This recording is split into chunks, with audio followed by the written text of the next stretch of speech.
What up, YouTube? It's your girl DeeDee. Welcome back to another live stream. Happy Wednesday to you guys. I hope y'all are doing well. As you come into the building per usual, make sure you guys are hitting the like button. Hit the like button. Hit the like button. That is super, super important as you come into the building. So this is an impromptu live stream, but as you come in, I want you guys to hit the like button. Also, share the stream and all that good stuff. If you're new to the channel and you like the content, go ahead and hit that subscribe button. It is free to subscribe. Also share and like the content as well. And yeah, put a 1 in the chat. What's going on, Alex? What's going on, Danny? Put a 1 in the chat if y'all can hear me perfectly fine. If y'all can hear me, just put a 1 in the chat for your girl. And we're going to go ahead and get started. As you come into the building, hit the like button, hit the like button, hit the like button, y'all.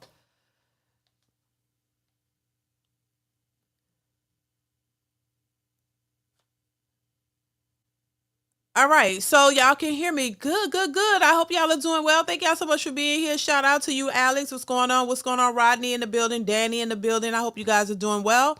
We gonna hop into this live stream. This is gonna be an interesting one. I saw somebody sent me this video actually. Somebody actually sent me this video clip.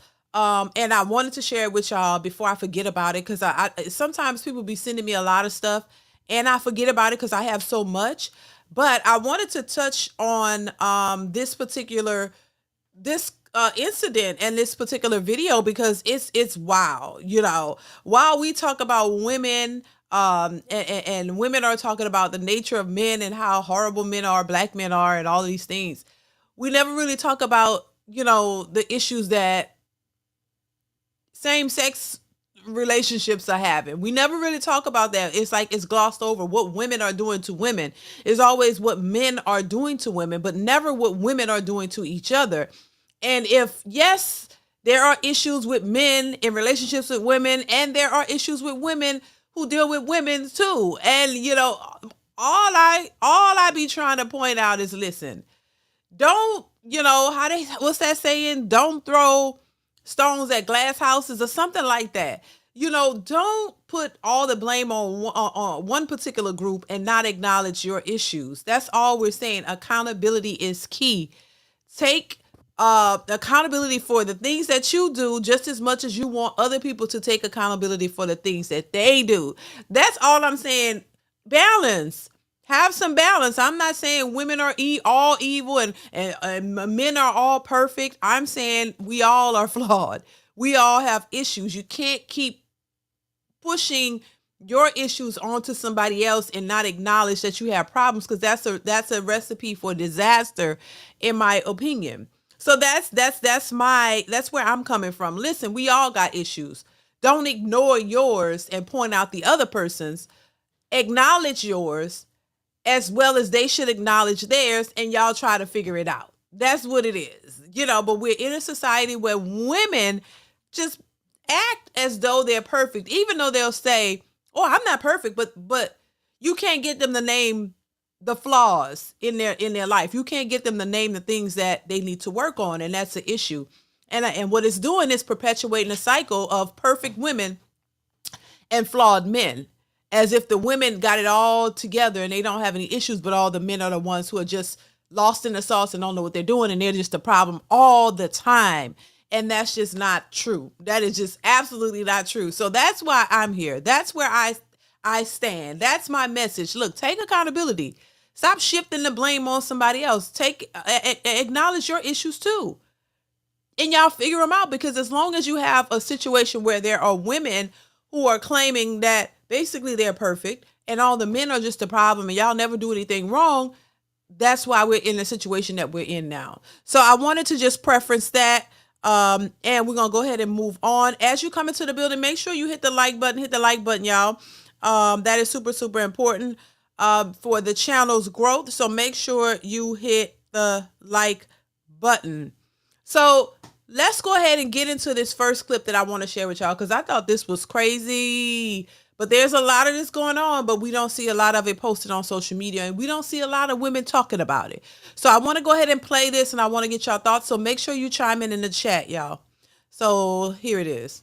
Fox 2's Dave Spencer live outside Sinai Grace Hospital with details. Dave?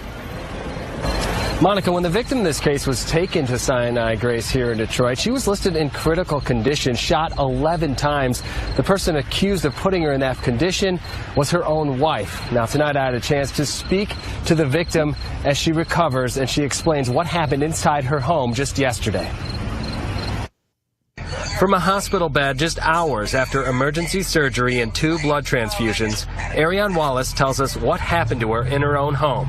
She emptied the whole clip into my body. It was Monday morning. Wallace had just confronted her wife of 12 years. I was telling her that we need to get a divorce because I can handle a lot of things, but I cannot handle infidelity. In her anger, Wallace admits she threatened to do the same to her own wife. It made me uncomfortable at home. Don't be surprised if I have another female in here. And I don't know why I said that. She was just like, you want to play with me? You want to play with me? And she pulled the gun out, looked me in my eyes, and she started shooting me. But she never expected what would happen next. She shot me 4 times in my vagina, 4 times in my leg, 3 times in my stomach. Wallace says her wife just snapped. I'm like, okay, I hear you. I'm not going to do it. And she kept going. Somehow, Wallace remained conscious and willed her way out of her house. I had to gather up as much strength as I could, get down my stairs and get outside because the neighbors had heard it. So as soon as I opened up the door, there was already people out there. Like, can y'all please call the police? When the suspect was arrested, police say she claims the shooting was done in self-defense. Wallace says this was attempted murder. She wanted me to die because she has always felt like if she can't have me, no one can have me. And police were able to take the suspect into custody right outside of the home shortly after the shooting. However, we're told by police that she has not been formally arraigned on any charges stemming from this case. Reporting live in Detroit, Dave Spencer, Fox 2 News. Back to you. Well, very disturbing details. Dave, what do we know about the gun that was used? Well, according to the victim, her wife was a registered owner of that gun. Now, she kept the gun in the master bedroom normally, but she says that day the gun was not in its normal location, meaning she says the suspect went out of the room and came back with the gun and put her in that condition. Baby, listen. And, you know, she basically said, if I can't have you, nobody else will. That's the kind of stuff they say men used to say. You know, men was jealous men back in the day. Like, if I can't have you, nobody else can, and take you out. This is so these women are turning into men on every level. Now, this case is kind of old, but still, like, somebody, whoever shout out to the person who sent this to me, but I think this is around, I don't know, 5 years old. It's kind of old, but it just showed this kind of stuff happens daily. You can see, look up these types of stories of lesbian couples in relationships, all kind of domestic violence, all kind of things happen. Now, this woman shot this other woman 11 times. And 4 of those bullets she shot in her VaJay. Now, what message was she trying to send? If I can't have you, nobody else can't have you, and they can't have that either. And you don't think that that's a sick mentality? But, we over here saying, all the men they're just diabolical. They're just so bad. And like, we don't have crazy ass women out here. You know, and this is crazy. Thank God that lady survived, because this could have been a totally different story. And then at the end, did y'all hear, no charges had been filed? Like, what are y'all waiting on? Because I bet you if that was a man that done that to a woman, oh God, he would have been slapped under the jail. He would have had, all kind of charges. He would have been down under the jail. If a man had shot a woman 11 times And then fourth, oh my God, they would have been all making up all kind of conspiracy theories. Oh, he planned this. Oh, he was just so jealous. Oh my God, he said if he couldn't have her, no one else can. And he just did the unthinkable. And oh my God, this is just tragic. And just make it sound so much worse, which it is bad. But if it was a man, specifically a black man doing this to a woman, oh my God, throw him under the jail. But these kind of stories you don't hear. You don't hear the sisterhood talking about this. Why is it? Why can't they be fair? Why can't you be equal? That's what they fought for. Why can't you be equal in your responses and in your thinking, you know? But it's always pushed that, oh my God, the men are just so bad and they just do all this stuff as if women don't do none of it. You know, it doesn't make sense. But thank God this lady survived. And that she lived through all of this, because she could have lost her life. And I'm pretty sure there's a lot of rehabilitation that, you know, she's going to have to do. 11 times? That's insane to me. I thought this story was crazy, but there are always crazy stories. I could pull up 1,000 stories of what women do. But on social media, you'll never hear women talk about that. Oh, they just want to make it. Oh, the women are perfect. Oh, yeah, they're perfect. They don't do nothing. Yeah, it's the men. And these women be doing all kinds of stuff, deplorable things. So shout out to the person who sent this, because I'm like, baby, I didn't hear this story, but this story is on social media. It's on YouTube, amongst other places. And the lady actually survived, of course. I mean. But this was a jealous lover, a jealous wife. This was a jealous wife who, you know, had issues probably. And then she's saying that there was basically abuse in the relationship, and she was thinking about leaving. So this woman said, nah. You know, you ain't going nowhere. She's like, baby, if you gonna try to leave me, I'm gonna show you. Because ain't no way you leaving me. I'm going to cheat and do what I want, but you can't leave, you know? And commence to doing this.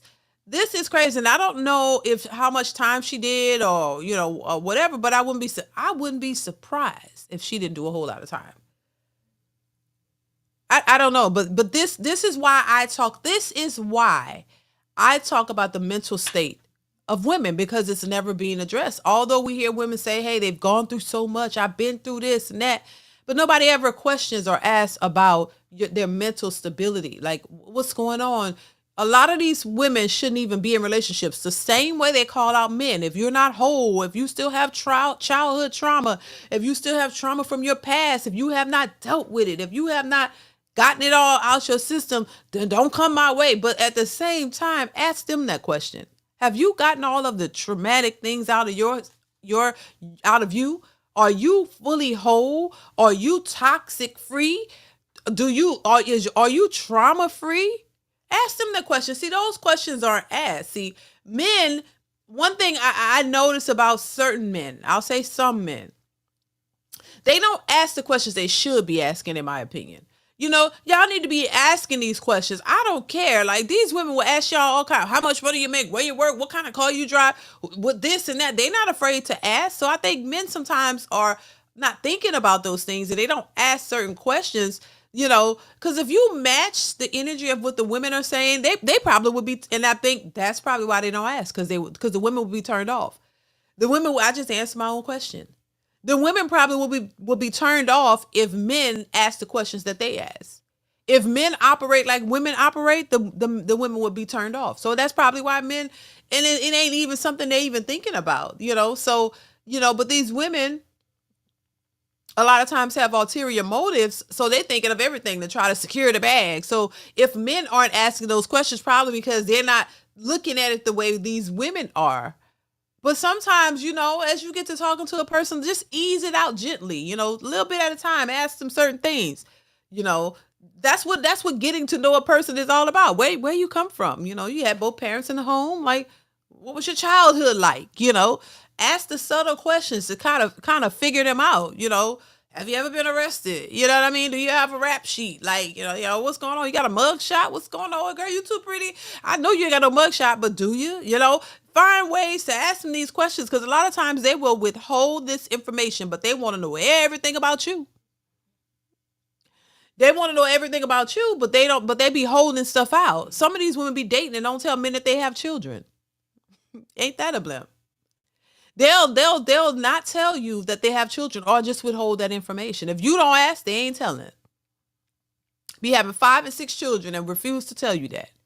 And some of them actually lie about it. So I don't know. I just thought this was an interesting video, because this kind of stuff happens a lot. And I just think, it goes unnoticed. It goes unnoticed. And I think it's a problem. I personally think it's a problem. Of course, there are a lot of women who disagree because they don't want to change it. They want to ignore. I was told when I was younger by a close person in my life when I was younger, that the man that's supposed to be for you, and y'all let me know what y'all think of this. Let me know what you think. Do you agree or do you disagree? That the man that's going to want you is not going to care about your past. But you should know everything about his past. Y'all think that's fair? Y'all agree with that? Let me know. Agree or disagree? A man who's going to want to be for you could care less about anything in your past. He ain't going to want to know about nothing in your past. But you supposed to know everything about him. Do y'all agree with that statement, or do you disagree? Because I disagree with that. And as a woman who is who wants to be in a relationship with a guy, you shouldn't be afraid you will want him to know about your past, right? You will want him to know things about you, right? You will want him to be able to understand you and where you come from and your history. But to me, why I disagree with it is because a woman who says that is ashamed of her past. Let's be clear. Oh yeah. Yeah. A woman or any person who says that is ashamed of their past. Where you don't want any accountability for the things that you've done, because it looks bad, but you don't want to be held accountable. But you want to know everything about him so that you can hold him accountable all the way. So that you can use his past against him. So that all the stuff that you know about him, you can constantly bring it up, hit him where it hurts. You know what I mean? But he know jack shit about you, so he ain't got nothing to bring up. How convenient is that? How convenient is that? But that caters to the nature of women. Where and this particular person, I learned to know what the past was. Yeah, it was a past that no one should be proud of.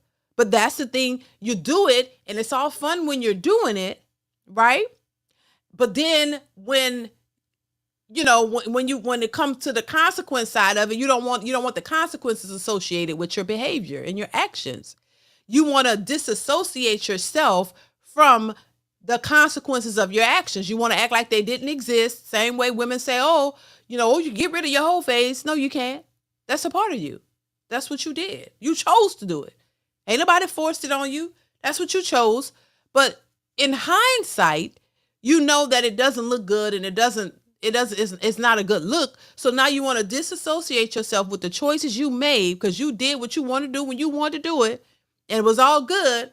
But now that the consequences, you're on the flip side of it, the consequences side, now you want to disassociate yourself from it and say, we could get rid of it. It didn't exist, which is why a lot of women lie about body count, because they know deep down that don't look good. So you lie about it. Why? Because it's not a good reflection of you. But it's what you chose to do. So that says a lot about who you are, how you think, how you move. But you want to ignore that. See, you want to ignore that so that you can get what you want. See, and if you can convince men that, oh, having a past, it's normal. It's with everybody. Everybody ain't perfect. That's true, but everybody ain't got to be a hoe, though. See, everybody ain't got to be for the streets. That's not a prerequisite for being an adult. You don't have to be for the streets. See, that's a choice that you made, and now you want to take it back because you realize it's not really working out for you the way you thought it would.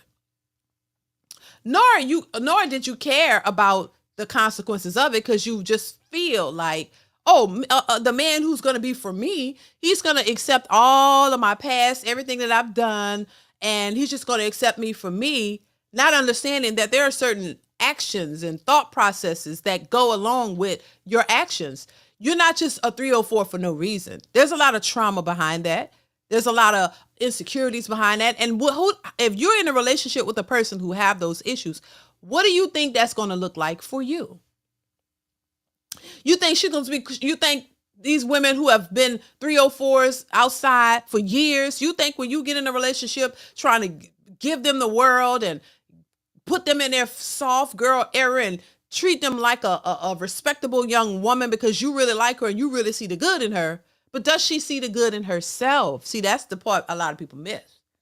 See, this is where you have men overcompensating for these types of women because you really care about the woman. You really want to give her the best, but she's still got issues. Why? That's all associated with her past and the way she chose to live her life. She's not 100% at peace with that. And as long as she hasn't resolved her issues, then whoever gets with her, she's going to run them in circles. She's going to run you ragged. And this is where once again, you find men who try to cater to these women thinking that, if I give her a good life because she's never had this type of lifestyle before, if I give her the world, if I put her in a house, if I, buy her the car, let her be able to be in her femininity and be at home and just be, at peace, everything is going to be all right. She's going to show me the love and she's going to be there. She's going to see that I'm a good person and I'm doing everything for her. That's still never going to be enough. Because it's not about materialistic things. It's not about how much money you spend on her. It's not about the lifestyle that you give her. It's about herself deep within. She doesn't feel secure and good with herself. And no man or no amount of things that you try to give a person is going to correct her inner self. See, this is the part they don't talk about. Oh, it's all right. Who cares if I got babies and 3 baby daddies? And, that's the surface level stuff. That's what's on the outside.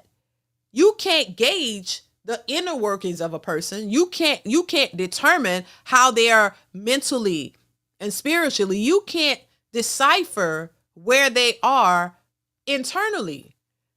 So people think that they can fix things with money and things, but it never works.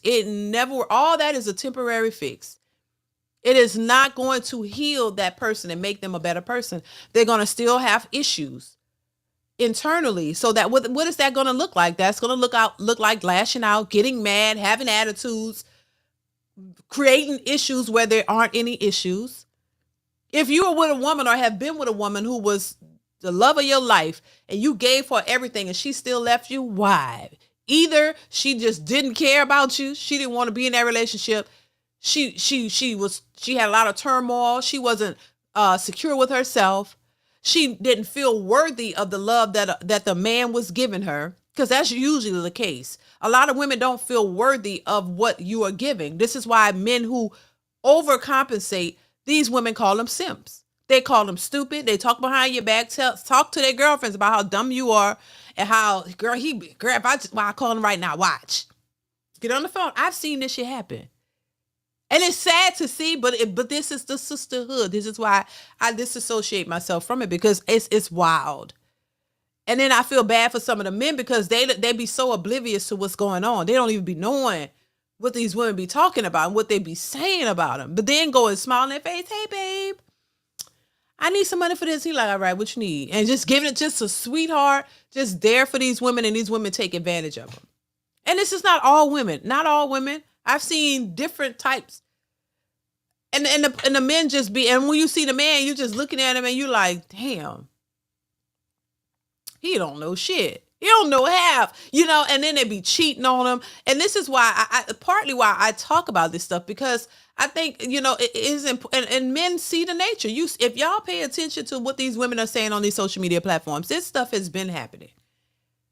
It is not new. And, it's sort of like a dude, if you're a dude and you got a friend, right? Or, I've seen dudes who are friends with women, and what I'm trying to say, dudes who were friends had girlfriends, they were friends, and she was dating a guy, and the dude just watched. It's like when you see her boyfriend pull up and you look at him like, damn.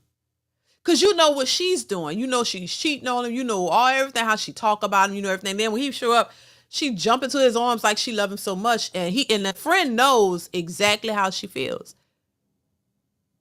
So this is why I try to just give my little 2 cents. Because once again, and I don't make it like, oh, this is everybody. No, I understand that this is not everybody. But all of this stuff exists. And these dudes don't be knowing. That's why you have to look for certain signs. The smart guy said is stop saying red flags, but say clear mirrors. Because that's for people to look at themselves and also look at things that are clearly in front of you. Pay attention to what's going on and don't be oblivious to it, because a lot of times it don't be what you think it is.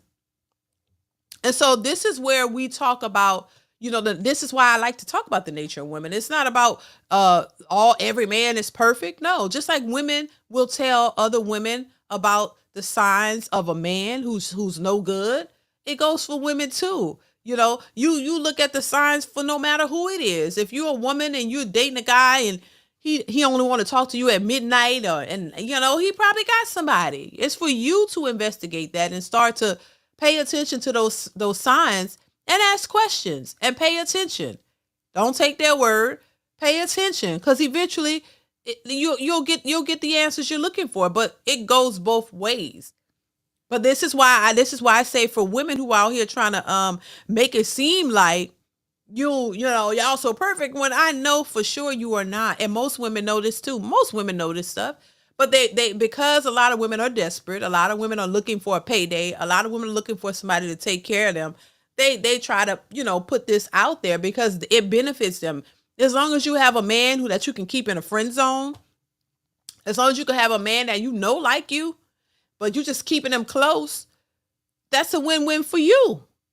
Because you get what because he's gonna go out his way to try to please you, because he's trying to get with you, and good and well you don't like him whatsoever. You have no feelings for him. You don't like him at all. He's not your type. I don't know how we got here, but I'm just saying, maybe this was a word to be said. So yeah. And so now the fact that a lot of men, and this is why these women, there are women who literally said, I wish men go back to the way they used to be. Why y'all have standards now? It's funny. Oh, why y'all got standards? I want y'all with no standards. Yeah, because they benefited from it. Why would you want men to be woke and get the information about your ways? Because now they're saying, nah, we moving with caution. We ain't doing that. We know what you about. We staying away. Because they can't benefit. They can't get all their bill money from you. Even if they got it. See, the thing about women, even though they can work and they got it, they still don't want to spend it. If you going to give it to them, why are they going to spend theirs? They going to keep theirs and hold on to theirs and get yours. If you going to be the one to pay their rent, pay their car notes, pay their nails, hair, that's more for them. They don't care about you. They want what you can give them. And if you going to give it to them, they going to take it. But I said, if you give a woman an inch, she'll take a mile. And they get used to that. And they think that that's what every man should. They know the man shouldn't do that. But if they can get you to do it, if they can make you believe that, well, yeah, why not? If it's going to be a fool, because she know good and well she would never do that. She would never pay for your rent. She would never pay you, even if you needed it. Most men don't really ask, but if you need, she ain't going to pay nothing for you. That's how you know. She knows she's not going to come out of her pocket and give you a dime. But if you willing to do it because you like her, what they say, if you like how I look, you like how I look, then give me some money. That's how they think. And so, this is partly how we get to where we are now with the nature of women and dating, because women assume, if they look good, a man is supposed to give them money. He's supposed to give them money, cater to them, because that's what they're used to. And even though they know that's not what you should be doing, if they've had that type of attention, then that's what they're gonna say you need to be doing. And when men stop doing it, they confused. Like, why? What? I can't get no money out you. And that brings me to this clip. I saw this clip recently. Listen to this. This basically kind of shows you what I'm saying. But if you know the little small things and you say, babe, here's $500, go and get yourself some more panties. How you know I need some? Oh, I checked your drawer. That's what I be doing. Just the little details. If I'm in the supermarket and I'm talking to you, or you text me, hey, what are you doing? I'm in the supermarket, and you send me like $500, that's like, whoa. You're thinking, it's just little stuff like that. It's little shit, yeah. Now, Bernice Bergos kept saying a man has to send her $500 to show he cares. That's what the caption says. That's the thought process of a lot of women. If even if you're dating them, or you just meeting them, or trying to date them, they really believe this is the way. Well, this is what they say. Oh, to show you care, send me some money. Now, deep down, they know that ain't right. But what they gonna tell y'all? They need the money and they want the money. So this is the expectation that they have. This is what they want y'all to believe that you should be doing to level up to get a woman and do all of that. I don't know how many times I've heard men say, or been sent messages of men who've paid all the bills, bought a house for their wives, all these stuff, and these wives still left. It shows you it's not just about that. It's not just about the money. A lot of these women just want you to cater to them. They want you to run behind them. They want you to worship them.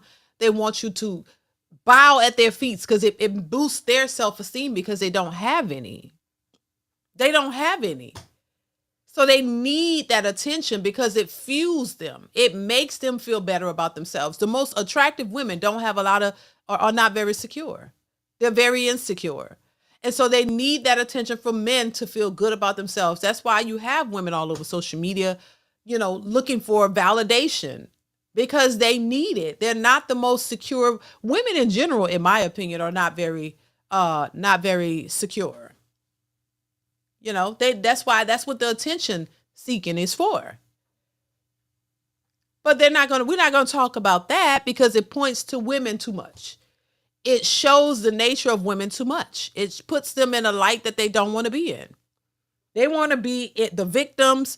They want to be, the prize. They want to, as long as you're saying, oh, they're so great, and not point out their flaws, that's all they want to hear, because it once again, it fuels them. It makes them feel better about themselves, because they really don't.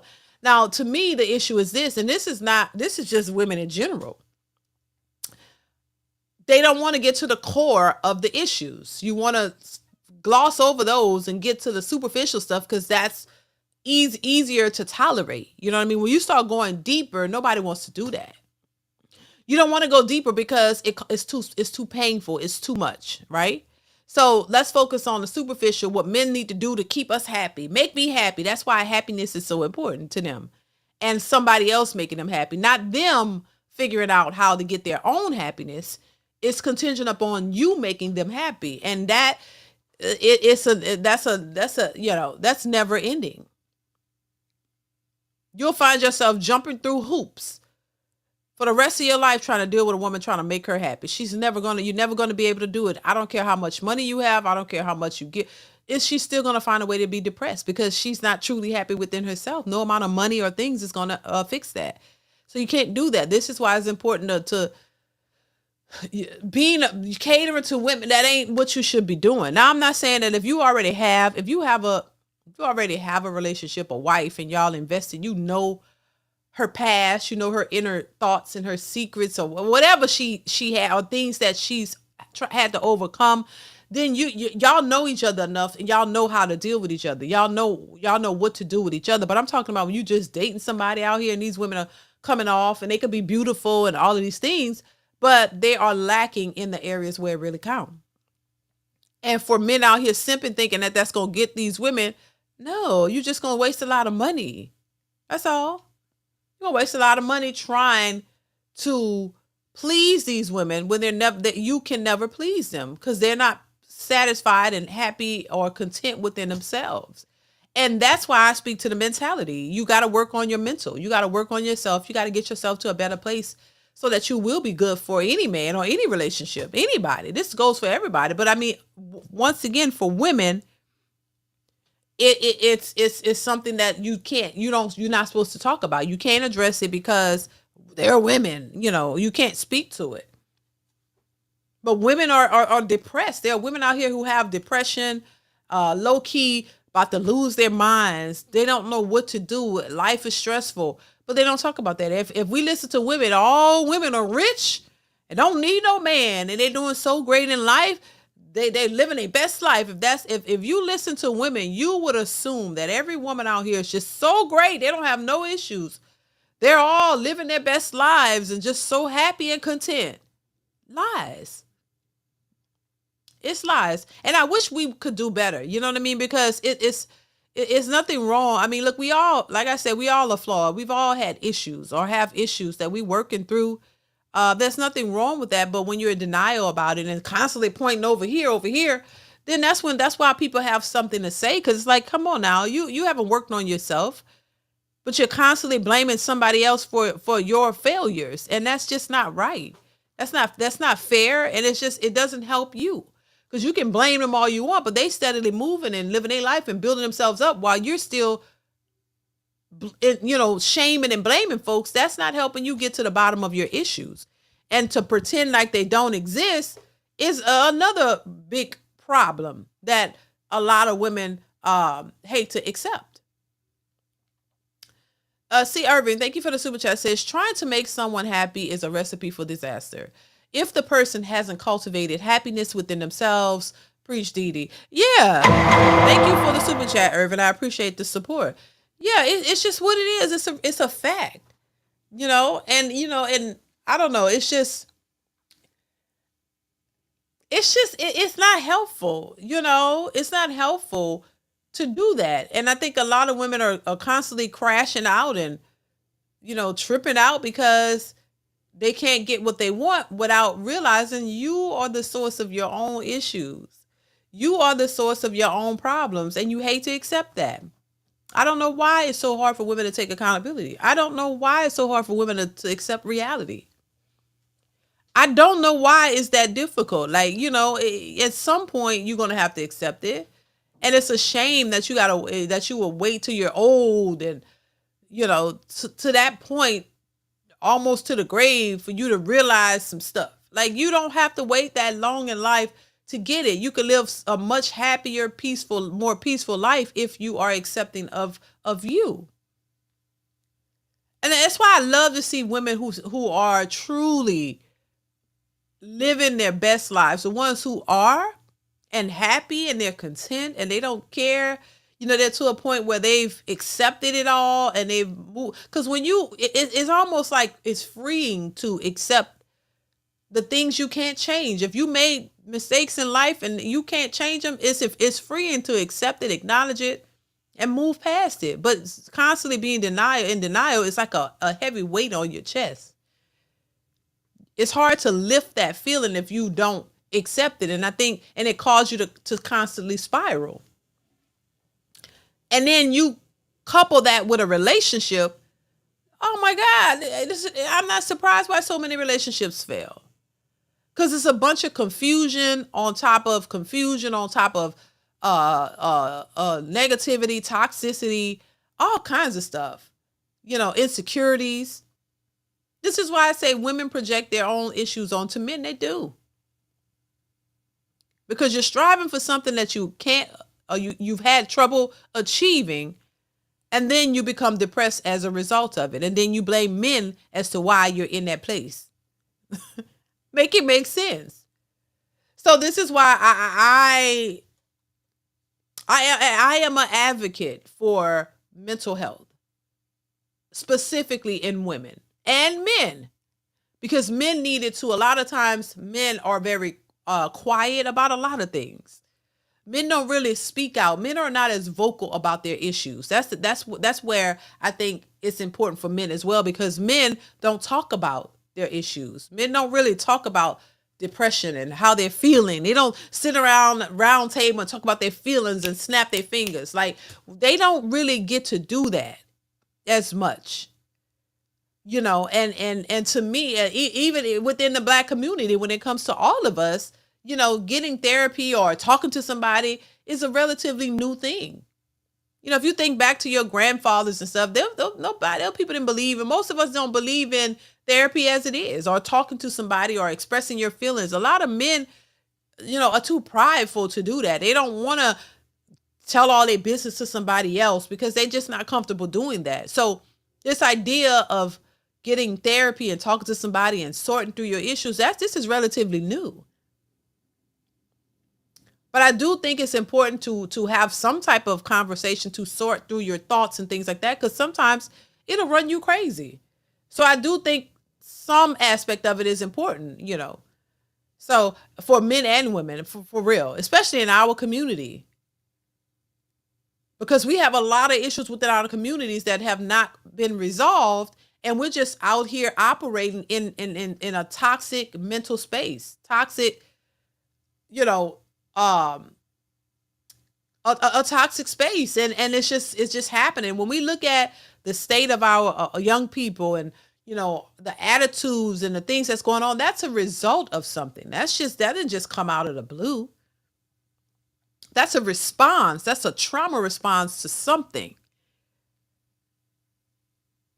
And then part of it is people just following the trends, thinking that this is cool, not understanding that is not a reaction to something positive. That's a response to trauma, depression, all of it.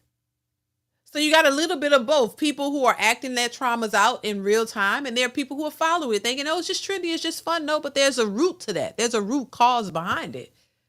And that's something a lot of people try to avoid. They try to avoid it because it's too painful to get into. Link Johnson says women's accountability is blaming men for everything. And yeah, that's a problem, Link. Thank you for the super chat. That's a major problem. And it's just a mechanism for them to cope, for them to make themselves feel better. This is why every chance they get, they try to put a man down. You can't even compliment a man on the achievement without trying to take something away from it, because it makes them feel insecure. It's like they're in competition with men when they shouldn't be. Thank you for the super chat. I appreciate the support, Link. And who posted? Therapy is very important. Somebody else posted. Who was that posted that men have the biggest suicide rates? Which, Lorenzo, men have the highest suicide rate. It's true. And, I think because a lot of times men just hold things in. They don't really don't feel they have a safe space to speak how they really feel, because it's always weaponized against them. And I think that's a problem too. We could go deeper with this, and so they deal with it the best way they can. And a lot of times some of them don't make it. You know what I'm saying? So this is a bigger issue than just what people wearing, dressing, being insecure, putting it on men. That's their trauma response, in my opinion. That's the way they deal and cope with their own issues. The minute you're mad about something, you're toxic, you have a problem, but you're just going to blame a man because you don't want to look at yourself in that way, or take accountability. Accountability and the lack thereof is because they don't want to accept what they know is, because it's too hurtful. And so that's something that they got to work on. The same way and it's funny how a lot of women know this and they're referred to men, but they don't refer to themselves. That's the crazy part to me. That's the part that I get it, but it's just, you got to stop doing that. I dated 10 other guys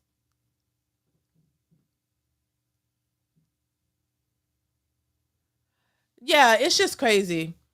So I don't know how I got there, but I'm glad I did. Scorpion Chris says we're taught to suck it up. Right. Exactly. Exactly. To just, whatever. And a lot of times that's not good because it's not always good to do that because you're not really dealing with the issue and resolving it. You're just putting like a Band-Aid on it temporarily till, until it comes around again, And that's what we learn to do. We learn to just suck it up, keep it moving. We don't have time to worry about things like that. But it shows, depression and things that you're dealing with. It shows, especially, it shows it to the people who around you. It shows when you're in a relationship. All of that comes out. Your insecurities, your traumas, all of that comes out in a relationship. And two people who have not resolved their issues trying to create a relationship is going to be a problem. And usually at times it doesn't work. Kevin Cook says, I feel sorry for Gen X. It's almost, they have nothing to live for, no proper guidance, but use what you got to get what you want. Child, thank you, Kelvin, for the super chat. I appreciate the support.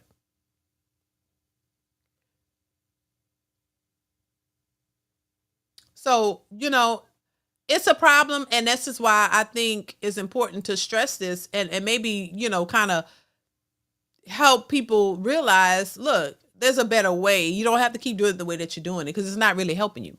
Ronald, thank you so much for the super chat. Says modern day therapists are anti-family and pro whatever. Men have to work to find conservative therapists nowadays. And you got a point there. There's some good ones, but you really got to look deep. Yeah, because a lot of these people will give you information that's aligned with modern society, which preaches kind of separatism. Oh, the same thing that we hear. So yeah, you definitely got to be careful. You got to be careful about who you're going to because they are out there. Thank you, Ronald, for the super chat. I appreciate you, sir. Thank you so much for the support. So we're gonna move on. I have another clip I want to share with you guys because this is another story that was interesting. I don't know what the hell this lady was trying to do, but baby, I want to share it with y'all. So make sure y'all chime in, hit the like button, y'all. Make sure you are hitting the like button. Mr. Marcus, thank you for the super chat. Says, how about I thought VaJay was a restaurant in Detroit? Is it?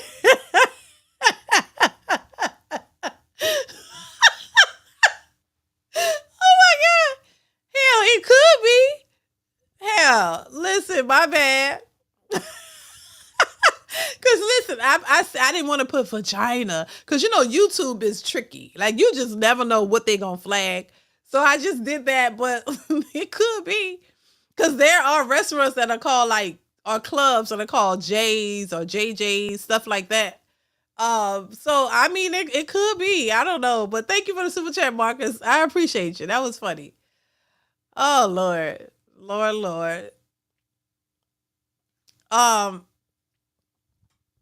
else? What I was saying? Oh, let's check out this clip. Let me know what y'all think. Please hit the like button, y'all. Here we go.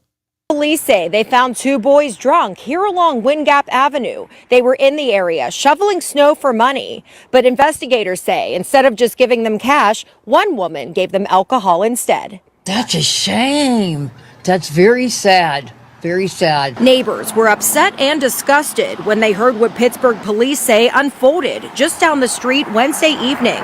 Court documents say this woman, Rochelle Stewart, agreed to pay $5 to two boys who looked as if they were 12 or 13 years old for shoveling her walkway.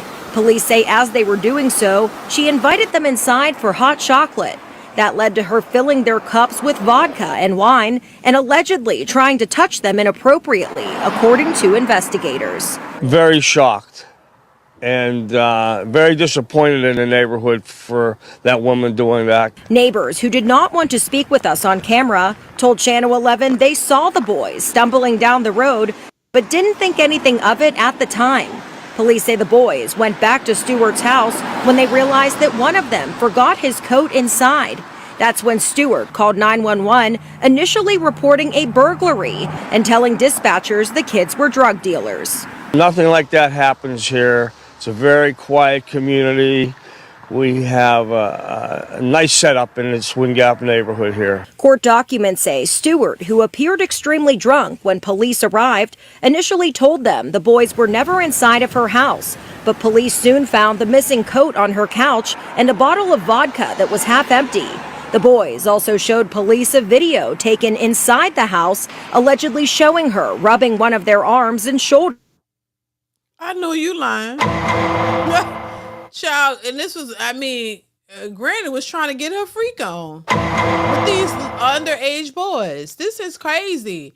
But once again, see, this is why I say, look, listen, I can pull up probably 10, 20 more of stories similar to this of women committing heinous crimes.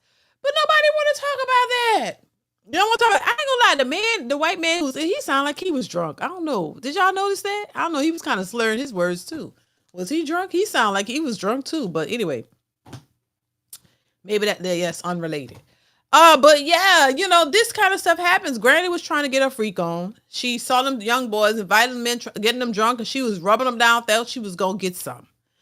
And so this is what I'm saying. A lot of these women are predators. Let's be honest. That's what I'm saying. We can't, it's like, oh, ignore what the women are doing. The women are perfect. But that's dangerous. That is very dangerous. That's like, I remember growing up when I was younger, another thing that makes me think of this. We were young. We would say, hey, if you see a man, in a van, run, tell somebody, don't let nobody know. If you see a man walking around and he don't look like he from the neighborhood, run, go tell somebody, or, if you see a strange man. But they never said if you saw a strange woman. This is how they would use women and children to lure people in because you wouldn't suspect the woman, right? We were taught to trust the woman. So a lot of children been kidnapped or taken because they use a woman as a prop because they know that the children will trust the woman. Oh, but just a man. So the smart criminals use a woman or use another child. Because we trust another child, trust another woman, and that is very dangerous. Now, fast forward, we know because we know now they'll put a crackhead out there. Is she a woman? But she a crackhead. But she a woman. We could trust her. Missing teeth, standing out. Hey, can I use your phone? They'll use her to lure you over and then rob you or whatever because they know, oh, we could even if she's a crackhead, we could trust her because she's a woman. But you're less likely to trust a man, even if he wasn't a crack, just a man. You know what I mean? As if they're the only ones that commit crime. So we know better now. But that's what they taught us. So the women won't do these types of things. We know women will set people up. We know they have. We know. They've done some stuff. So, that's a dangerous way to teach somebody. I'm just saying. But that's what they used to say. Yeah, one man, like women don't do stuff. And that shows you how people think. So now, fast forward, women are like perfect. Oh, you could trust the women. Yeah, and that's how you get robbed, taken advantage of, deleted, all kinds of stuff that they've done. But we're not supposed to talk about that. Darius says, just pervy things, UFO kamikaze. Thank you for the super chat, Darius. I appreciate you, bruh. Let me see. Yeah, it's just crazy. So I don't look at it like that. Don't trust nobody. You don't know them, you can't trust them. I'm just saying. Ronald White says the trauma these old hyenas cause boys and girls. Right. And nobody pay attention to that. Now, did she get arrested? Because they didn't mention that. You know what I'm saying? Did she get arrested for getting underage boys drunk and trying to rub on them and thought she was going to get something from these little boys? This is crazy. Desperate old, ain't got no man and out here looking for any of those little boys look, tantalizing to her because you ain't had nothing in probably years and you say, ooh, I need some. Let's get them. I'm desperate, Dangerous. Thank you for the super chat, Ronald. UFO Kamikaze 1. Thank you for the super chat. Says, just pervy things. That's where that come from. Thank you for the super chat. I appreciate the support. Oh my God. It's crazy though. I don't trust none of these heifers. I don't trust no heifers. I don't trust none of them, baby. You can't trust these around your kids, around your boys. You can't trust, what they say, no Diddy. You can't trust none of these freaks on the man's side and none of the women too. Because if they have male freaks, there's women freaks out here too. You can't trust none of them. I'm just saying. Thank you once again for the super chat, child. You got to be cautious out here. You can't be playing around. I'm just saying. Oh, okay. I know it was something else I want to share with y'all. So listen, so I also posted in the title, right? Is obesity the new trend? What's your thoughts on that? What do you think? Do you think obesity is a new trend? And the reason why I asked, because I'm gonna pull up this little clip now. And there's one thing you're gonna clearly notice in this clip. And I just saw this on Instagram. With all of the young women, right? So pay.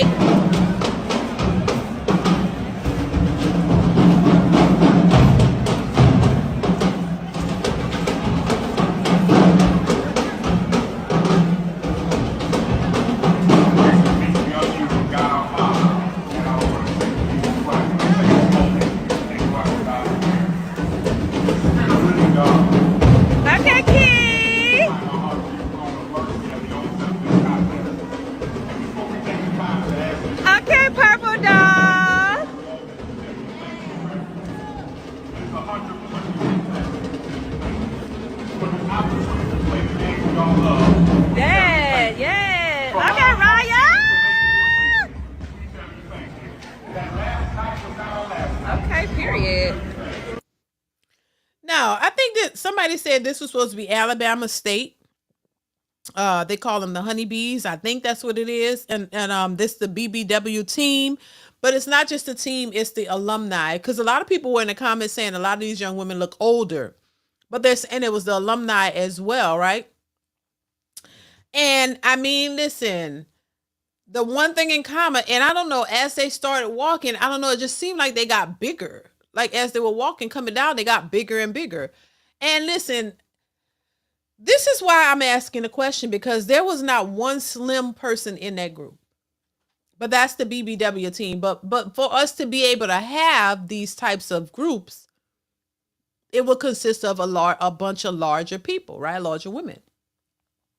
So is this the trend, or do we not care about fitness anymore? Do we not care about the obesity rates and the things that could be associated with that? Do we not care about that? Is that old news now? Is that not is it the trend to be big now? I mean, because I know, I've heard people say, oh, big is in, when we have a lot of people who gain weight and they get thicker, they're like, oh, weight is in, it's trendy to be thicker. Now with the Ozempic and things like that, you see a lot of people losing weight and stuff. So, on one hand, we see people getting skinny with Ozempic, losing weight, and it almost seems like a trendy thing. But is it still trendy to be this big? Every last one of those ladies were big. Every last one of them are overweight. And is it acute to have the BBW side of things? And I know everybody can't be the same weight. I'm not expecting everybody to be a size 2, because we all are not. Hell, everybody not a size 2, right? I damn sure I'm not a size 2. I used to be. Well, that's a lie. I was never a size. Well, probably when I was a kid. But you know what I'm saying? So everybody ain't gonna be no size, those small. But are we ever gonna get to a place where we acknowledge that there's an obesity problem in this country? And are women ever gonna acknowledge that it's a problem? Just like I saw the Hooters girls. There's the big ones and the small ones. I had no idea. I had never seen the big ones. There's a whole group of BBW Hooters girls. Have y'all seen them? I had never seen them. Somebody posted the picture of the BBW Hooters girls. I was like, what? And then a lot of them cute. Like, they were cute in the face, but I'm just like, I didn't know that. All the Hooters girls that I've seen were smaller. Then when I saw the BBW side of things, I was shocked. So that's what I'm saying. Is it the new trend? Is it the new trend? What's going on, Trey? Trey, you miss your girl earlier. There was a clip with your girl, Bernice Bergos. You missed it. But I'm just like, is that the new trend? Are we ever going to get to a place to where we acknowledge that we're too fat? You know, in this country, everybody's too big. You eat too much. The portions are too big.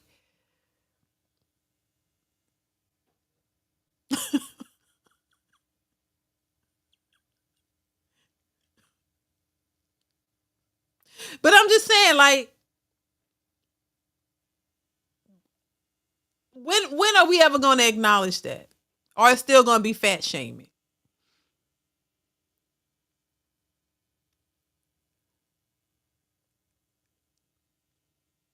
I don't know. I hope we can get to a place to where we start to realize, it's not cute. I remember the lady saying it was a shame, it was fat phobic. I said this before, fat phobia to lose weight or go on a diet. That if you went on a diet and want to lose weight, that was considered fat phobia, right? Because you should not be withholding food. It's not like, but see, that's the thing. It's not like you're not eating. You're just eating too much. Is there such thing as eating too much? I mean, we gotta eat. We eat, right? But we gotta acknowledge that everybody, not everybody, but a lot of people are overeating. You're overeating. 600-pound life would not be a show if it wasn't a problem. He literally tell the people, Dr. Now, tell the people that you're eating yourself to death. And they don't see that as a problem, that you're eating yourself to death. Darius, thank you for the super chat, says, them girls bigger than XRP gains right now, child. Yeah, they big. Every last one I'm walking down there was huge. They had to weigh at least, 200-300 pounds. Thank you for the super chat, Darius. I mean, it's just, it is, in society is making it more acceptable, more acceptable. There have been commercials that cater to, large people. And I'm like, if that's your size, that's your size. But I don't know. I think it's just getting out of hand to where people are extremely obese, and it's just like, oh well, just accept me for who I am. And there's an actual video of a woman crying because she went on a date, and the guy saw her. She said she walked into the restaurant, and the guy saw her, and he politely told her, you know what? Thank you so much for coming over, but we're not going to take this any further. I'm just not interested. And then she cries and goes in her car, and she was like, it sucks to be fat. She says that it sucks to be fat. But what I don't understand, like, being overweight can be fixed, right? Am I tripping? Like, it ain't like it's your shoe size that you can't change. Your feet is a size, whatever it is, you can't really change that, right? But you can work on losing weight. You can work on getting to a smaller size or a healthier size, right? It is something you can change, but they speak as if they can't do it. Like, it's just, I know it could be hard, but I mean, they speak as if there's absolutely nothing they can do about it. That they're just fat and that's that. And they can't work on it. They can't change anything. They can't do nothing about it. It's just, they're just stuck there for life.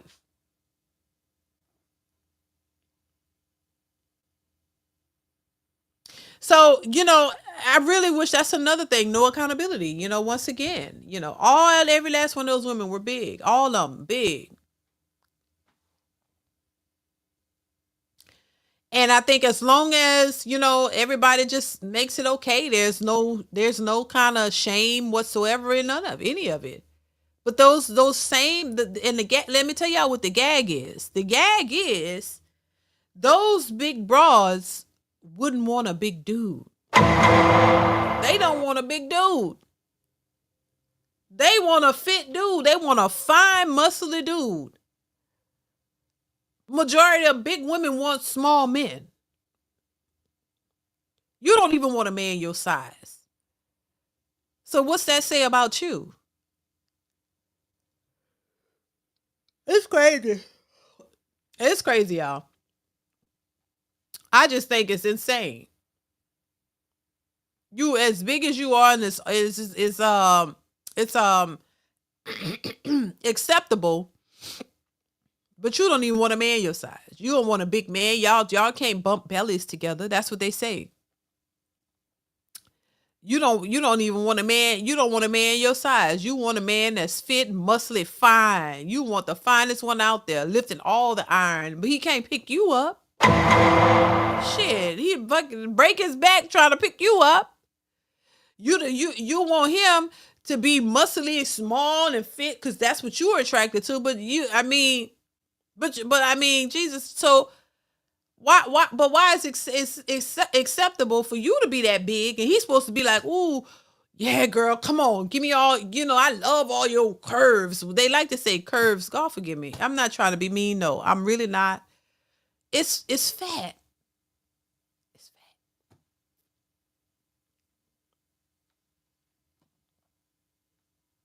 That's what it is. But that's the one-sided thing. This is why I say it's a delusional situation. It's crazy, but hopefully it'll change. Hopefully one day, people can be accountable and accept things for what they are, and at least just not be what's the word I'm looking for? Delusional. Hell. Just don't be delusional. Don't try to force men to accept something they don't want when you know you don't want it. You don't want a big fat man, so why you think every man should just accept you the way you are and accept you in all your glory of fatness? Like, why? I think if you are comfortable being a bigger person, that's fine. But I think you should be accepting of another bigger person. If you're a woman and you're big, you should be accepting of a bigger man. You should be accepting. Y'all 2 tons of fun. Y'all be together. Y'all can be together and have y'all fun together. And the hell with what I'm saying. Yeah, but if you're that big and you're like, you want fine fit men, that's crazy. But then get an attitude and have a problem when men say they want fit women.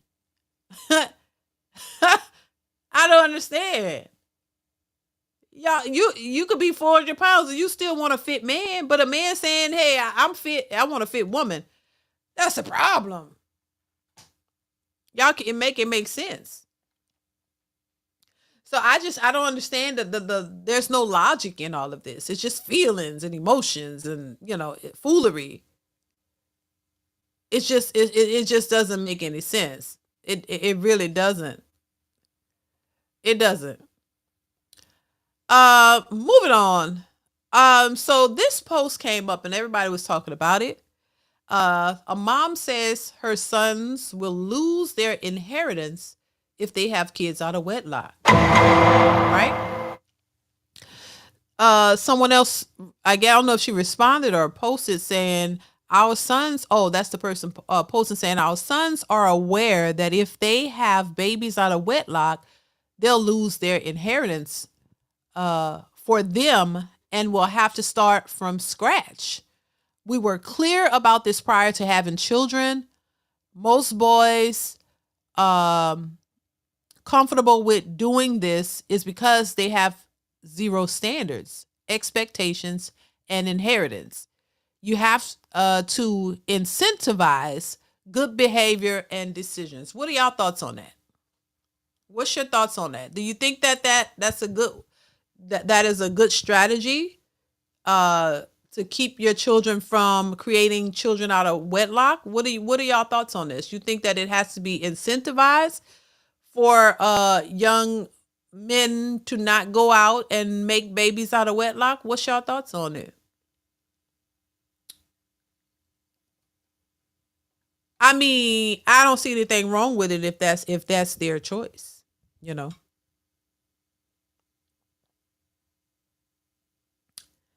If I look, anything that will help the situation, I don't see anything wrong with it. If that's y'all thing and they understand that, then that might be more of an incentive for them to make sure they don't go out here and creating babies all over the place. That they be cautious about who they're putting them things into. You know what I'm saying? Not just going out willy-nilly screwing anybody.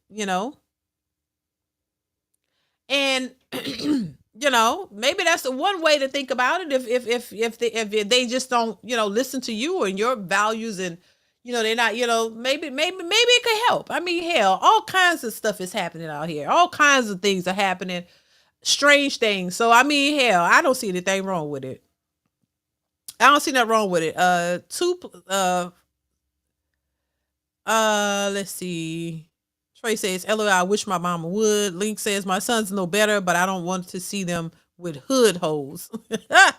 Yeah, it'll be kids made in marriage, but still doesn't seem right, although it's basically what's been done forever. So she raised son husbands, and they are dependent on an inheritance, she told on herself. Oh, Lord. Yeah, it's bigger than an inheritance. 80% overweight, 80% single mom, 80% divorced, 80% babies by Pookie child. Just 80% is the number, huh? If they still raw dogging, they might have to worry about losing weight. That package has no name on it. Now, you look sick too. That's what legacy basically is. Paris Hilton's parents threatened to cut her off if she didn't get it right. The mom is ensuring a legacy. Look, if that's what she feels it takes, that's her business. That's what she thinks will keep them from doing that. Hey, and if they, want that inheritance, I mean, they'll make sure that they don't create baby mamas. And maybe, maybe there's more to it. Maybe that's not the only thing, but maybe that's a part of it. I mean, if that's the incentive that they're gonna take seriously, then maybe it'll work. Maybe if they are have the mindset of being married, and I'm guessing they have two parents, are raised with two parents in a household. I'm guessing, I don't know, that they have the idea of marrying before they, go out and make babies. So that it wouldn't be such a hard thing if that's the way they're already kind of wired. You know what I'm saying? Because a lot of us were raised in households where marriage wasn't the goal. How people say, "Oh, marriage is not the goal." Marriage was not talked about. Marriage wasn't the priority. They didn't teach us, "Oh, go and be married and all of that." You have to figure that out on your own. They didn't. A lot of these households, being raised by single mothers, they were not big on teaching you, "Oh, this is you need to be a wife," or you need to be a husband's son. They were not teaching that because a lot of them didn't have it. So they didn't think that it was important either. So they didn't see the importance of it. So they weren't teaching it. So, I don't know. I don't see anything wrong with it. I don't see anything wrong with it, but it is what it is. Oh,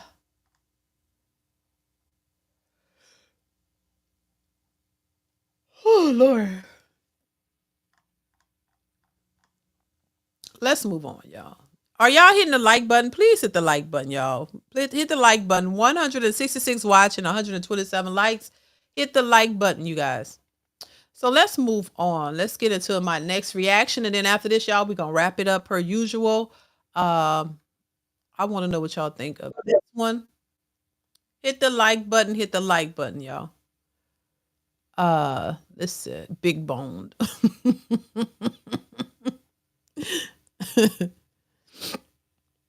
Link said, it's not fat. Let's call it what it is. Lazy SF. Yeah, for real. Yep. Let's continue, y'all. Hold on, I'm going through the comments, y'all.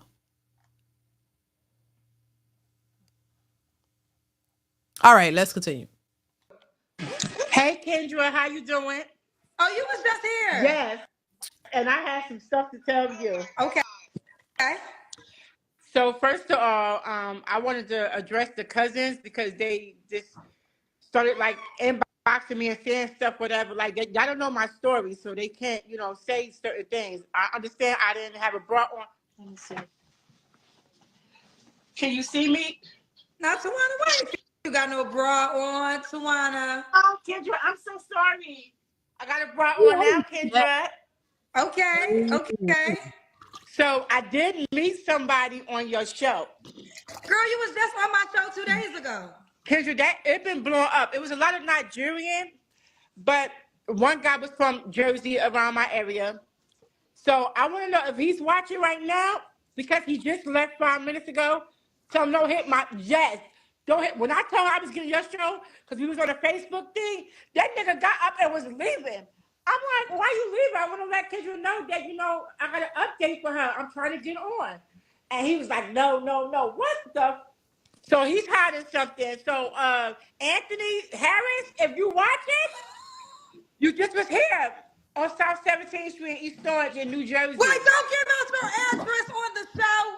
Hey, I didn't get an address. I just gave the street.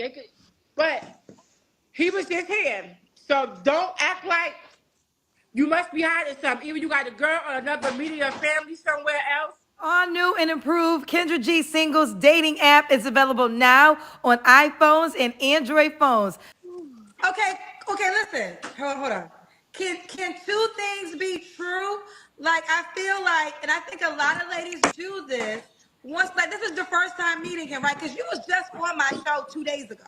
Right, I was talking to him on the phone. We was FaceTiming. Right, but what I'm saying, Now, I will say, I did not see the part where her titties was hanging low. I didn't see that part. I must have missed that part. When I got this video, I didn't see that part. I didn't see the beginning. Like, I didn't know she was that big. I didn't see, this is all I saw. So it was a little shocking. I didn't see them titties hanging down to her knees. I didn't see that. I didn't know that lady was that big. We was talking about, big people. I didn't know she was that big. I just didn't. This is all I saw. I didn't even see that beginning part. Baby, child. Okay. All right. Let's continue, ma'am. what I'm saying is, Tawanda, sometimes, and I think ladies, there's a dating stage, right? And that is the stage of y'all just meeting on your own. He is not your man yet. He may never become your man. Does not mean he has a girl or a fiance on date one. But y'all ladies, hold on. But y'all be ready to claim him and y'all scare him away. Because on date, y'all just met today and you calling me, shouting his name out to the world. Girl. Because Kendra, something was sneaky. But let me tell you something too. Earlier, he got mad. He got an attitude. That's what made him come over here because he was like, I called you and I told him, I said, I wasn't really feeling too good. So I was in the bed all day. Oh, I couldn't get a phone call back. I said, when you called and I realized it was you, I was answered, but then I went to answer you, but then you inboxed me this nasty message. No, I'm not going to answer you. You know what I'm saying? I mean, it's a lot of guys was hitting the thing up when I did, and I wasn't even the part really that day. I wasn't. But the cousins, I just want to say something to the cousins because, Kendra, I am going through something, and I felt like if they had so many negatives, something to say, then help me. If you got, support me because I have a GoMe fund because I'm in the process. I have to be out of this apartment. And it's cold, so I'm going to be homeless soon. So my thing is that they don't know my story, and I'm a good person. So once y'all get to know me, y'all know. And then someone said, well, she was at somewhere. I don't drink. I don't smoke. If I'm around somebody that do that, that's fine. But that's not me. Everybody know I don't drink.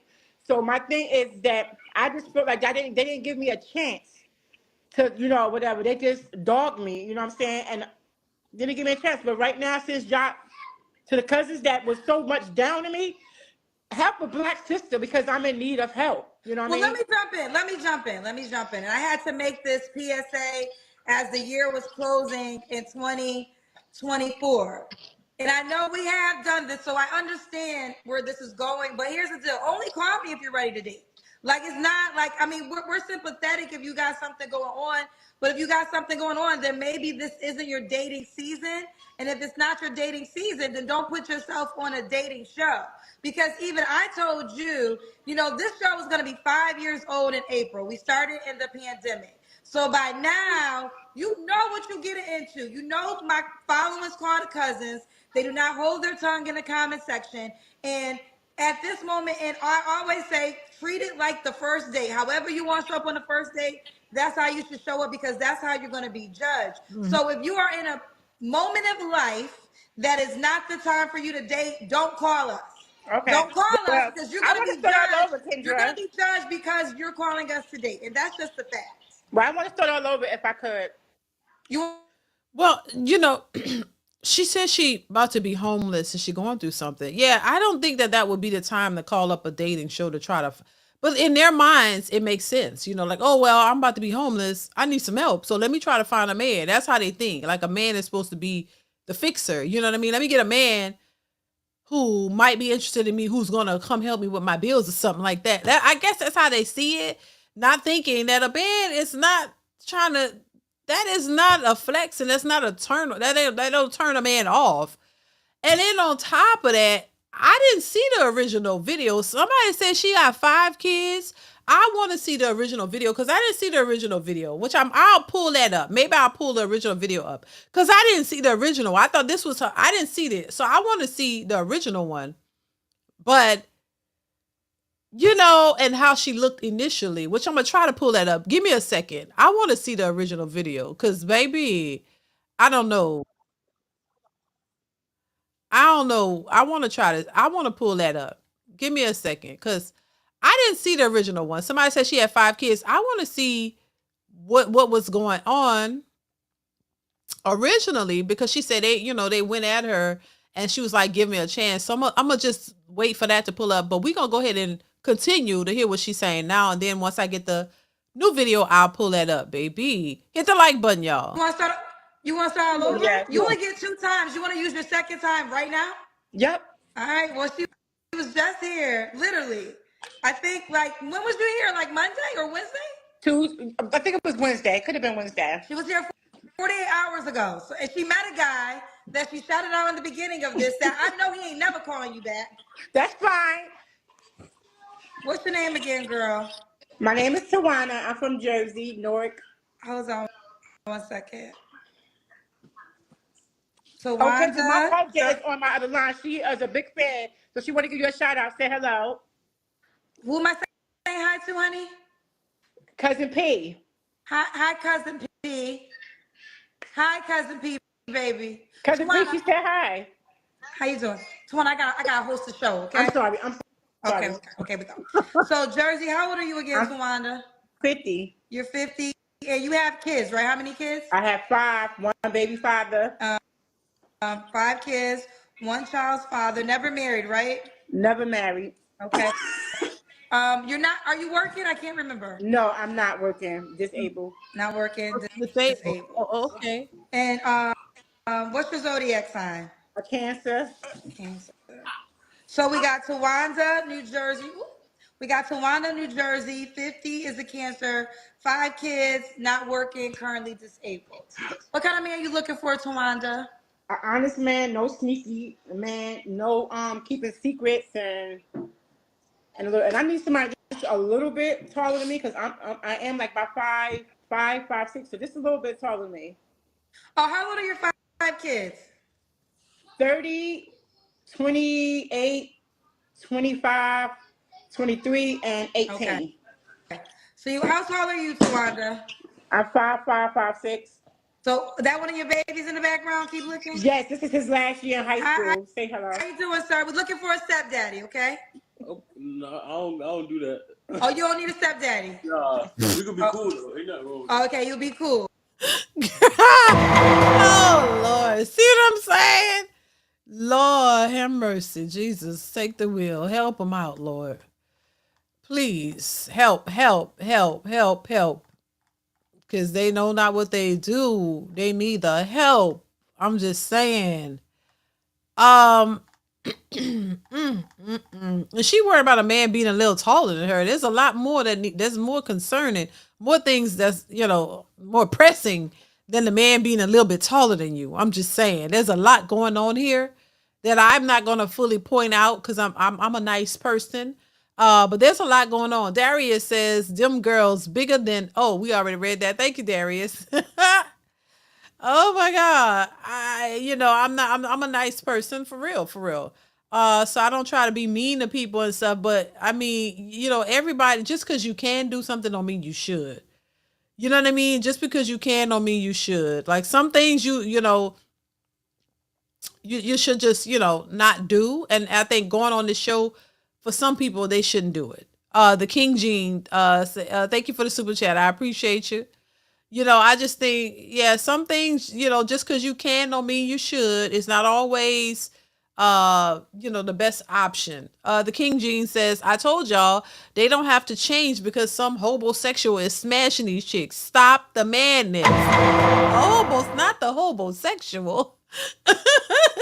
It's, somebody, hell, somebody, this is where, y'all, the homosexuals who doing that need to be held accountable. I'm just saying, because y'all need to stop, because y'all giving these women this unrealistic y'all boosting their egos. Y'all making them think that it's possible. Thank you, King Gene, for the super chat. I appreciate you. And they really believe that. They really believe when y'all hyping them up and telling them they, queens and they the best thing ever. Y'all not being real with these ladies, and these ladies are being, they're boosting their mental, and they thinking that it's all possible. Y'all got to stop doing that. Now, y'all need to be held accountable. The homosexuals who are out here sleeping with these women, knowing good and well, y'all don't want a relationship with them. Knowing good and well, once what y'all say, the post clarity, y'all know what I mean? Then y'all get up and y'all be disgusted. So why do it in the first place? Stop it. Because that is what's boosting their heads up and making them think that a man could come in and take care of them and their kids and give them the world despite what's obvious. You know what I'm saying? So I'm just saying, y'all gotta be held accountable. Stop boosting these ladies' heads up saying Grand Rising Queen and Good Morning Queen and all this kind of stuff. Y'all be hyping them up, making them think these women aren't as secure as y'all think they are. They're not as secure as you think they are. So y'all gotta stop doing that. Cause it's making them think, y'all giving them hope. Y'all giving them hope. And that they can manifest a good relationship with a good man, and then when they get on here, they don't see what's really happening because y'all done hyped them up and lied to them and made them feel like it's possible, and good and well it's not. So y'all gotta stop. Now this is where y'all gotta be held accountable. I'm just saying. Let's continue. Okay, you'll be cool, but no stepdaddy. So men, no stepdaddy, but you could be cool. Okay. So you say you're 5'5"? 5. You're 5'5". He just gotta be taller than you. Yeah. Okay. Just a little bit, Kendra. I can't have nobody come right here to me. You can't nobody come right here. So Yeah. so what's the minimum height requirement? Either probably like a 5'8". 5'8". Yeah. Okay, 5'8". Okay. What's the deal breakers? Liars, cheaters, and that's pretty much. I just need somebody to be honest, and they need to pray, because I pray 3 times a day. Okay. He got to pray 3. So what are the 3 times a day you pray? I pray at 7, at 1, and at 8. So you ain't pray before you called us and cussed and told the world about Anthony. All them prayers, you out here still cussing, blowing up spots.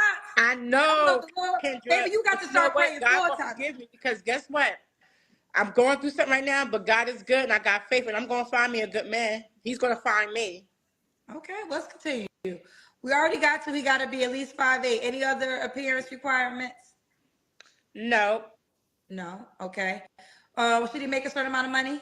Nope, as long as he could take care of himself, because I'm taking care of mine. Okay. I did remember you was once 500 pounds, but you lost weight.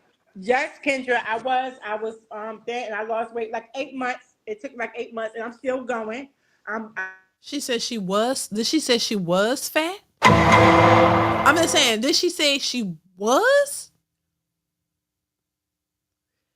She said she was past tense fat. Okay. Rick H Town, thank you for the super chat. Says on a dating show and about to be homeless. Right. You have bigger fish to fry. Like, you know what I'm saying? Dating at this point would not be the most optimal thing to choose. You know what I'm saying? That's why I say priorities are always off the mark. Priorities are not really where they should be in a lot of these cases. I'm just saying. But she said she was fat. All right. Thank you. Thank you, Rick, for the super chat. I appreciate you. Let's continue. I was almost 5, now I'm 360, so I got some more to go. I don't want to be a skinny, but I want to be thick, like a size 16. Okay, let's do the Kendrick here. Okay. Oh, the Kendrick. Oh. I need you to hold my face. Hold this. She would need to see my legs. Back up. You see me, Kendrick? No, we see your son. I'm sorry. Okay, let's see. We got to see your mama face, honey. Okay. All right. I like this outfit. You are more dressed today. Yes. I have a bra on, no pajamas. Yeah, she didn't have on a bra the last time she was here. Yes, I did. I was. Oh my God. Yes. Okay. Smaller. Okay. Now, Tawanda, what was your last? She was smaller. The King Jean says, "Why she look like a black Janice from the Muppets?" I'm just saying.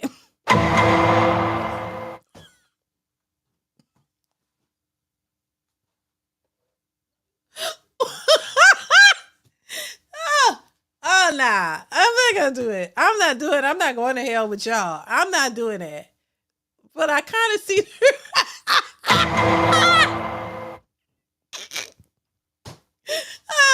oh, Lord. Y'all go stop. Lord. Relationship. Oh my goodness. I'm going to at least say like 2 years because it wasn't really a relationship. I was talking to someone, but it wasn't nothing serious, so it wasn't that. You don't have to answer, but I'm going to ask. When's the last time Last year. Yeah. That's easy to say in January because that could have been 10 days ago. 3 flaws you have to work on. I said 4. 3. 3 flaws you have to work on. Stop being so easy. And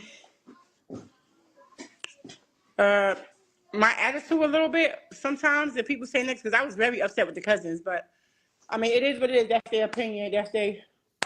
So my attitude and stop taking stuff so serious, I guess. I don't know. Okay. And why would a guy be lucky to be with you? Because I am fun. I'm chill. I'm really nice. Fine. So y'all like me. Trust me. Y'all will like me. Cause you are so pretty, girl. Thank you, boo. Okay. All right. So let's do it. Tawanda, are you on the Kendra G Singles dating app? No, and I was going to download it, but after boy, Tawanda, pause. You know what? This is the problem in life. Now I'm gonna tell you why I'm mad at you. I'm gonna tell you why I'm mad at you. Because you was just here 2 days ago. And you already know that's the requirement that you gotta give. And you wanna come and you're not prepared. So you can't get like this doesn't make any sense. You was just here 2 days ago. I told you that's the way the guy could reach out to you. You calling me for the second time and you still not prepared. So there's no excuse. Right.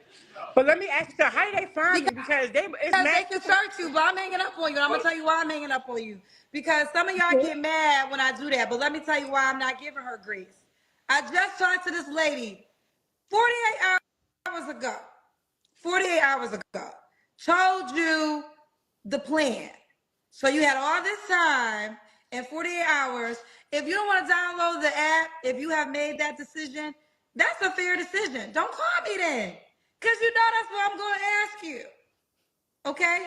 So if you have decided for some reason you don't want to support a black-owned dating app, I'm not even mad at you. Like, because you can make that decision. But then don't bring your ass and call me up. This is the problem. Y'all always want something without doing your part. And yes, I hung up on Tawanda because her ass was just here. So she don't got no excuse to give me about not knowing. Right. Just like she heard me tell her in the last interview, why you call me without a bra?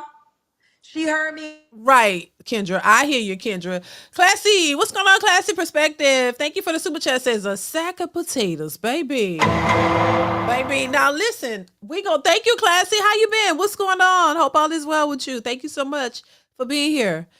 I'm going to pull up the other clip because I didn't see it. And I want to pull up the original video because I thought this was the original one. I didn't know. I don't know how I missed that. I want to pull up the original one to see what I missed because I didn't see this one. So listen, buckle up, y'all. Hit the like button, and then we're gonna wrap this up. Here's the original video. I hope it's the right one. Let's see. Oh, you ready? Yes. Hey, Kendra. Hi. What's your name, boo? My name is Tawana. Where you Tawana. calling from, Tawana? New Jersey. New Jersey. How old are you, Tawana? I'm 50. 50. What you do for a living? I'm not working now. I'm just at home. You're not working now. You're just a what? I'm just home. I'm just home. How do you pay your bills? Well, I used to be I had my own daycare, everything, but I'm epilepsy, so I lost that, So I'm just, getting money every month to pay my bills. Your disability? Yes, ma'am. So epilepsy, I've heard of it. What is the issue with that will make you not be able to work? Epilepsy. What is that? Are you Classy Perspective? Are you familiar with epilepsy? Can you tell us how that hinders you from working? I don't know. I've heard of it, but she says she have epilepsy and she can't work. That's interesting. Let's continue. Okay. You have any children? I do. I have 5. How old are your 5 kids? 29, 28, 25, 23, and 18, and this is last year in high school. And they're all by the same man? Unfortunately, yes. Why would it? It's a good thing that all your kids got the same daddy. Yeah. Say again? I said yes. Okay, let's do it. Tawana, 50, not working, disability, 5 kids, by the same man. And what's your zodiac sign? I'm a Cancer. And you said you've never been married, or have you been married? I've never been married. I was engaged. Okay. To your children's dad? Yeah. Why didn't y'all get married? He died in 2006. Oh, what happened? He had cancer.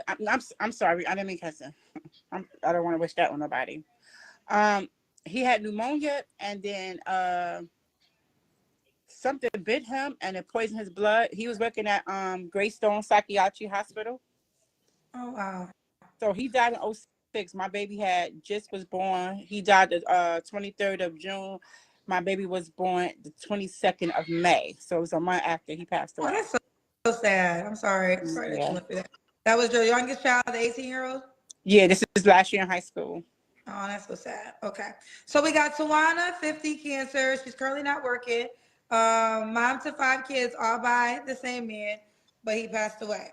All right. What kind of man you looking for, Tawana? Oh my goodness. I'm looking for someone that is nice, that's not gonna lie, try to use me. And I've been taken advantage of a lot, and I don't want that type of man. He must work and everything, Okay, must work. What are your deal breakers? A liar and a cheater. A liar and a cheater. Drama. Drama. Yeah. Should he look a certain way? He shouldn't look. No, it's all right. No. No. No.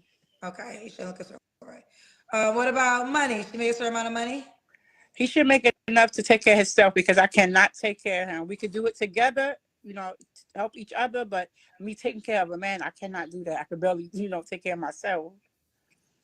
Okay. Let's do the Kendra Cam. All right, let me get up, because I didn't even know you was going to pick me, so I'm a big girl, Kendra, so you gotta tell these people if they don't like big girls, it's okay. I don't have time for negativity.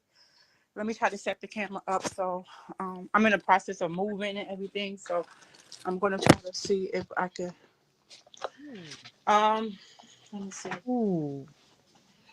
Can you see me? Not Tawana, wait. You got no bra on, Tawana. Kendra, I'm so sorry. Ooh. Ooh. Ooh, Lord. Everything. So I'm gonna try to see if I can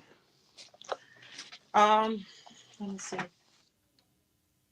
Oh man, she lost some weight though. So at least she lost some weight. At least she's trying. Can you see me? Not Tawana, wait. You got no bra on, Tawana. Kendra, I'm so sorry. Dang. I'm sorry. And she seemed like a nice lady. I ain't gonna even lie. I ain't gonna even lie. You know, it's some of them be nice and some of them be having bad attitudes, but she seemed to be nice. She don't seem to have a bad attitude, so I'm gonna give her some. Cause some of them be bad attitudes with all of that going on too. She seemed like a nice person, just having a hard time. But you know, I always wonder, like, you know, I don't know. I don't know. And I know, you know, weight is an issue for a lot of people, hell, you know. But I always be like, you could tell when you gaining weight. Like, you know, I know if I gain weight, if I'm losing, I could tell. Like, or I wonder if because for some people, weight gain is something they struggle with their whole life, and I understand that, and it's genetic. Like, I mean, do y'all think weight? I don't know, because I've seen.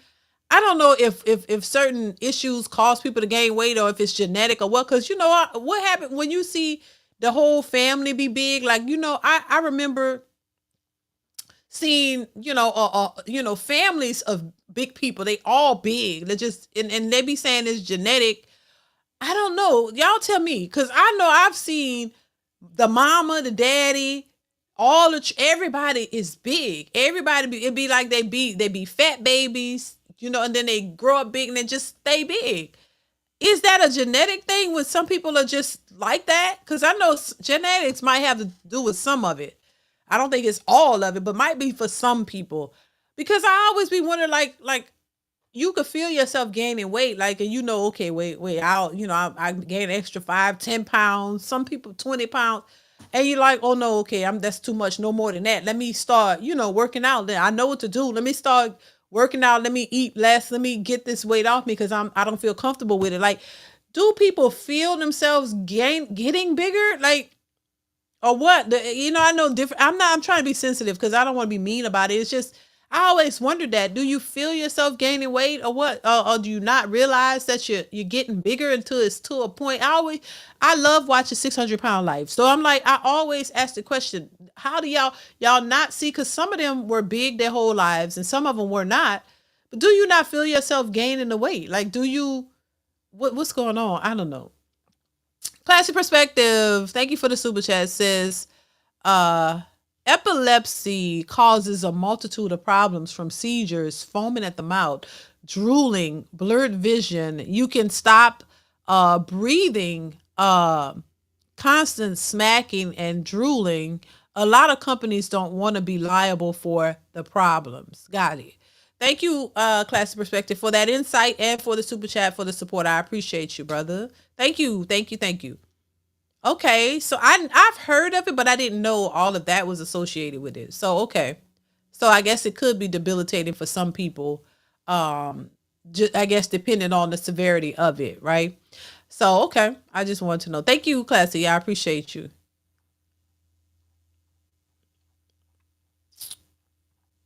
Let's continue. Well, now listen, you saying sorry to me. I'm not the man you trying to attract. Y'all, please don't judge me. I mean, They're gonna I didn't judge know you, Tawana. How long have you been watching my show? Probably like a year and some change. Okay, so then that means you read the comment section.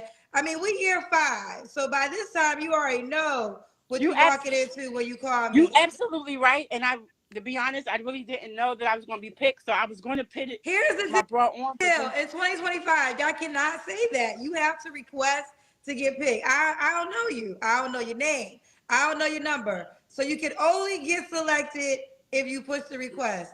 And I think at this moment in time, it's a probability you can get selected. So y'all should only push that button if you want to be on the show. Now, that's why you know they're going to talk about you not having no bra on your body. Yeah, especially when Yeah, it's fine. They talk about my teeth or something. well, I mean, especially when your titties is down to your knees. I mean, that'd have been the first thing I would have put on if I had titties down to my knees. I would have. I mean, you don't you get up and put a bra on every day?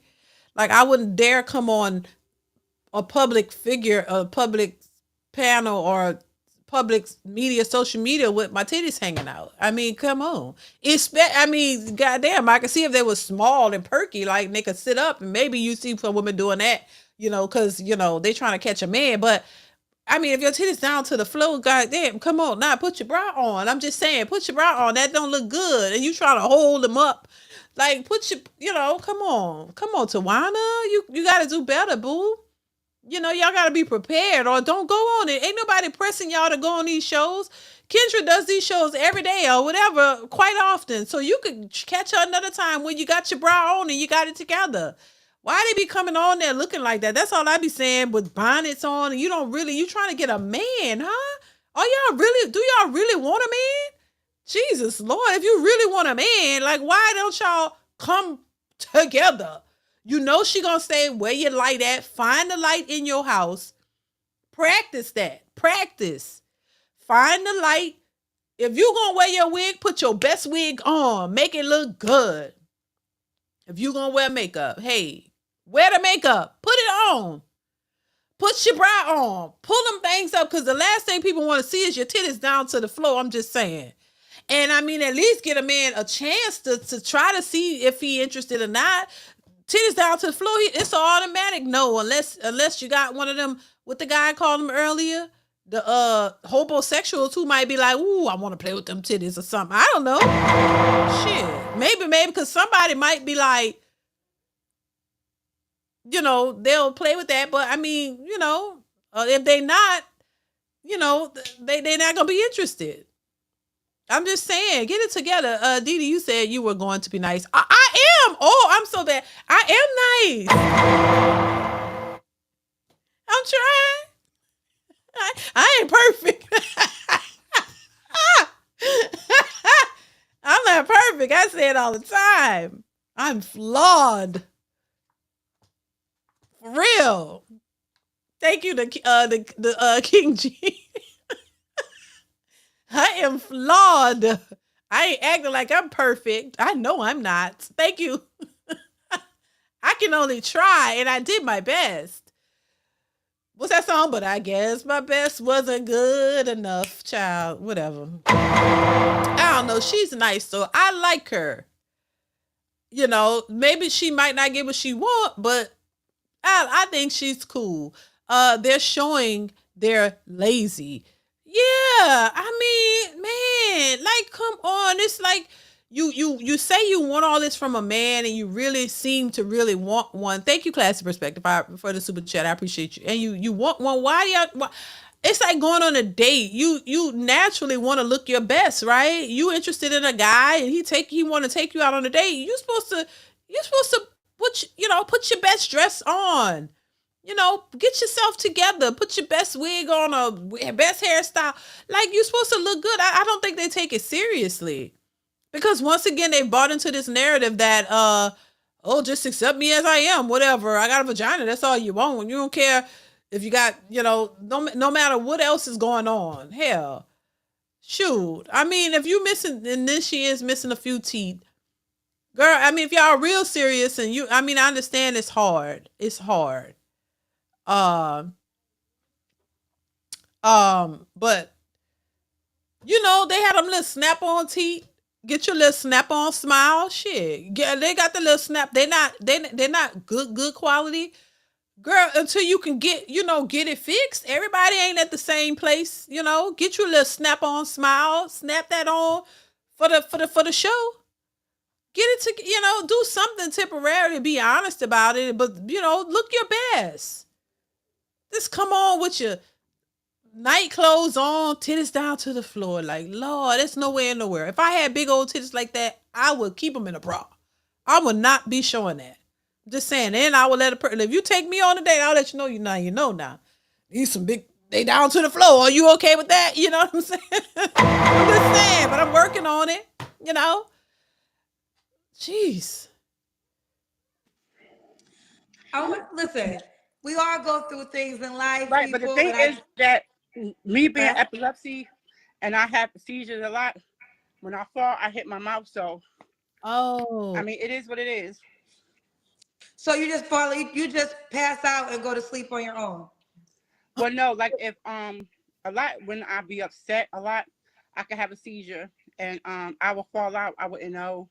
I could be just walking, and if I have a seizure, it just happen. Okay. And there's no, so you can't even leave the house then. I mean, I could like I just have to like if I take my medicine, which that was my bad. Sometimes I don't take the medicine like I'm supposed to because it makes me sleep a lot, and I don't like to sleep. So now I'm on and taking my medicine like I'm supposed to. Okay, take your medicine like a person. Like, listen, here's the deal. We all go through things in life, right? But you know, the reality is this, and I think a lot of times people just don't recognize the magnitude of my show. So whenever you come on my show, I always suggest you have your best foot forward. Now, we can talk bare minimum, you can have a bra on. That's a bare minimum. If you know you're gonna be seen, always just think it's your first date. That's how you should think when you show up. How would you want to show up? How would, excuse me, do you want the man or the woman to see you on the first date? Just keep that in mind. That's just my gentle advice. Mhm. You know, we can't fix everything, but we could at least make sure we got a bra on. Right. And that is the bare minimum. If you get up every day, you know, you put your bra on. I'm just saying. Rick H Town, thank you for the super chat. Says, DeeDee, you should make a male profile and scroll through that Kendra dating site. We could all use a good laugh. That would be funny. That would be funny though. Hell, we'll see. Thank you for the super chat. I appreciate you. Now, but I want to address this though. So she would fall. So y'all right. She was. Classic was right. You know, so you had the seizures and stuff, and that's unfortunate. You know what I mean? I couldn't imagine like stuff like that. You know what I mean? That people go through. So she said she fall and she knock her teeth out. That's what I'm assuming she's saying. Uh, Lee says at DeeDee, why is Kendra's part in her wig behind her ears? Why you asking me? I don't know how her. Let me see. Why? Why you asking me, Lee? I don't know why her part is behind her ears. Hey, I don't know what kind of wig she got on. I don't know. That's how maybe she pulled it like that. How would I know? Hell, maybe she wanted it like that. Thank you for the super chat, Rick. The King Jean says she got 5 kids. She don't pass out. Wait. She got 5 kids. She don't pass out doing the do. I don't know. We don't know. I don't know. Maybe she ain't say. I'm saying, should she pass out? She could go forward and knock her teeth out of her mouth. Is that what she's saying? Thank you for the super chat, King. The King Jean. I don't know. Let's continue. You got your hair done. You got lashes done. Let me see these nails. I bet you your nails is done too. Let me. Your nails ain't done. Okay, but you got lashes. I do hair, so I can't do hair with nails. Okay. Yeah. All right. Your Okay. comment, your cousins is very disrespectful. The comment section is going. They're going to give it to you straight, no chase. And that's now. fine. That's just how they rock. That's fine. That's just how they rock. That's how they've been rocking for 5 years. But let me ask you this. Let's just kind of keep it moving. When was your last relationship? Probably like 6 years ago. 6 years ago. You don't have to answer, but I'm gonna ask. When's the last time you was intimate with someone? Last year. Okay. 3 flaws you have to work on. Worrying about what people say, negative people, and I'm in the journal of losing weight. Like, I came a long way, so I mean, I'm not here to tell my story, but I'm just saying, like, Kendra, I was almost 500 pounds like 9 months ago. I was almost 500 pounds, and I went from I was like 485, and now I'm down to 360. So, I mean, Okay. y'all can't just look at me and judge me of saying whatever. I mean, y'all don't like, it's cool. But the reality of it is, Tawana, people judge everybody. I get judged. Everybody, when you decide to put yourself on a public platform, you open yourself up to judgment. That goes with it. That's for me. Everybody else, you got to learn to accept it. And if you don't want any judgment or people to criticize you or people to say things about you or call you names, this is the nature of the beast. This is what social media is, and either you accept it or you don't. And the only way to not accept it is not to put yourself on these social media streets. You don't have to.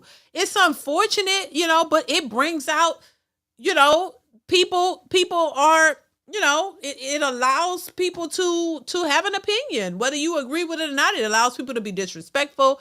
It allows people to be judgmental. It allows people to call things out as they see it. They do it to me too.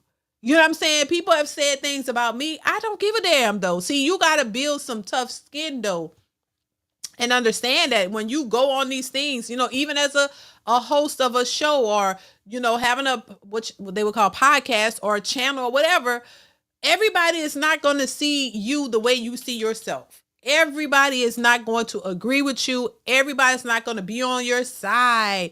Everybody's not going to like you. And that's okay. That's how the real world really is. And social media to me just amplifies that. But you got to understand, and you going on there, you know what I'm saying? This is why, I would say, try to present yourself in the best way that you can. And maybe you'll get less of that, but it is what it is. You gotta understand when you go on these things, people are gonna have something to say. And when you coming on, especially the way a lot of people come on there in bonnets, pajamas, no bras, if you, whatever flaws you have, baby, they gonna catch it and they gonna call it out. That's just what it is, and if you don't want that type of attention, nobody's forcing you to go on social media. Don't go on there. Don't go on there. Everybody's been criticized. Everybody gets criticized on social media in some way, shape, or form. Some more than others, but everybody get it. Everybody. So you gotta build some tough skin, boo. You gotta understand that, hey, to hell with them. They don't run your life. You want to do something, do it. Don't let people stop you from doing what you want to do, though.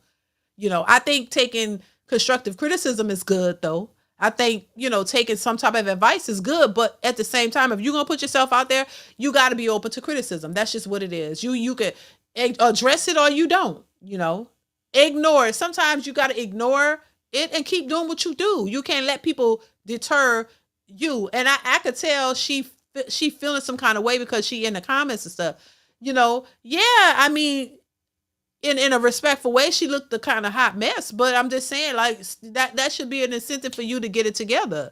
You know what I'm saying? And yeah, and shout out to her for losing weight and stuff, because it's obviously a hard thing to do, but you at least you're trying, because some people don't even try, So, that's why I would say, listen, while you working on yourself, I wouldn't go on these shows. All right, while you work on yourself, get yourself together. Don't go on these things, because the last thing you should be looking for, in my opinion, is trying to find a date or date somebody when she's saying she's in between homes and stuff. You're homeless and you got issues. Work and focus on those things, and not a man at this point, because a man is not going to want to come in and give you everything you need or whatever. Not going to do that, on top of, everything else. So yeah, I just don't, you just got to be prepared for it, But anyway, Classic Perspective, thank you for the super chat, says it's a strong possibility she fell from her epilepsy. However, the results of her body is from decades of bad eating habits, probably from depression. Right. Exactly. Thank you, Classic Perspective, once again for the super chat and the enlightenment. Yeah, I just, it's a lot going on. I always question why people come on these shows and they don't never be together, and y'all looking for a man.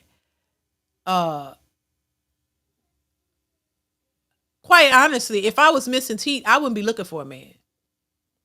And even if I was, that overweight, I probably wouldn't be. I would be trying to too busy working on myself. I would be too busy trying to figure out how I'm gonna get some new teeth and how I'm gonna get my body in shape, because I wouldn't expect a man to be attracted to me in that state. I just wouldn't. But once again, like I say, I'm somewhat on a logical side, and I see what it is. So I wouldn't be, I wouldn't be expecting a man just to come in and sweep me off my feet when I know I got a lot of issues. That's a very obvious. I'm just saying. Classic Perspective says I can also tell she's using Ozempic or some pill form. She's not creating a healthy diet. Ain't that something? Thank you, Classic Perspective. I appreciate you. So you think she lost the weight from the Ozempic? Maybe she did. Yeah, but thank you once again, Classic. This just shows you the level of lack there of accountability. Work on yourself first. Get yourself together, and then perhaps go look for a mate or whatever. Because she had a man. She had 5 kids with him, and that didn't work out. Oh, she said he passed away. My bad. He passed away. Rest in peace to him. And and it's gonna be difficult. It's gonna be difficult. It really is. But yeah, let's continue, y'all. But I'm doing it for myself. So how did you lose the weight? I started changing my appetite. No sodas. I'm actually on the Ozempic. Okay. Yeah. So Okay. Oh shit. So this is like one of my pictures. If you see, this is the summertime in August. So you lost weight since then, or that's your current weight? I lost weight. I was huge. I was so huge. I was trying to find a bigger picture. I told you I was almost 500 pounds. So I came a long way within like 8 or 9 months. Oh, so good for her. But you gotta say you were huger, and now you're just huge.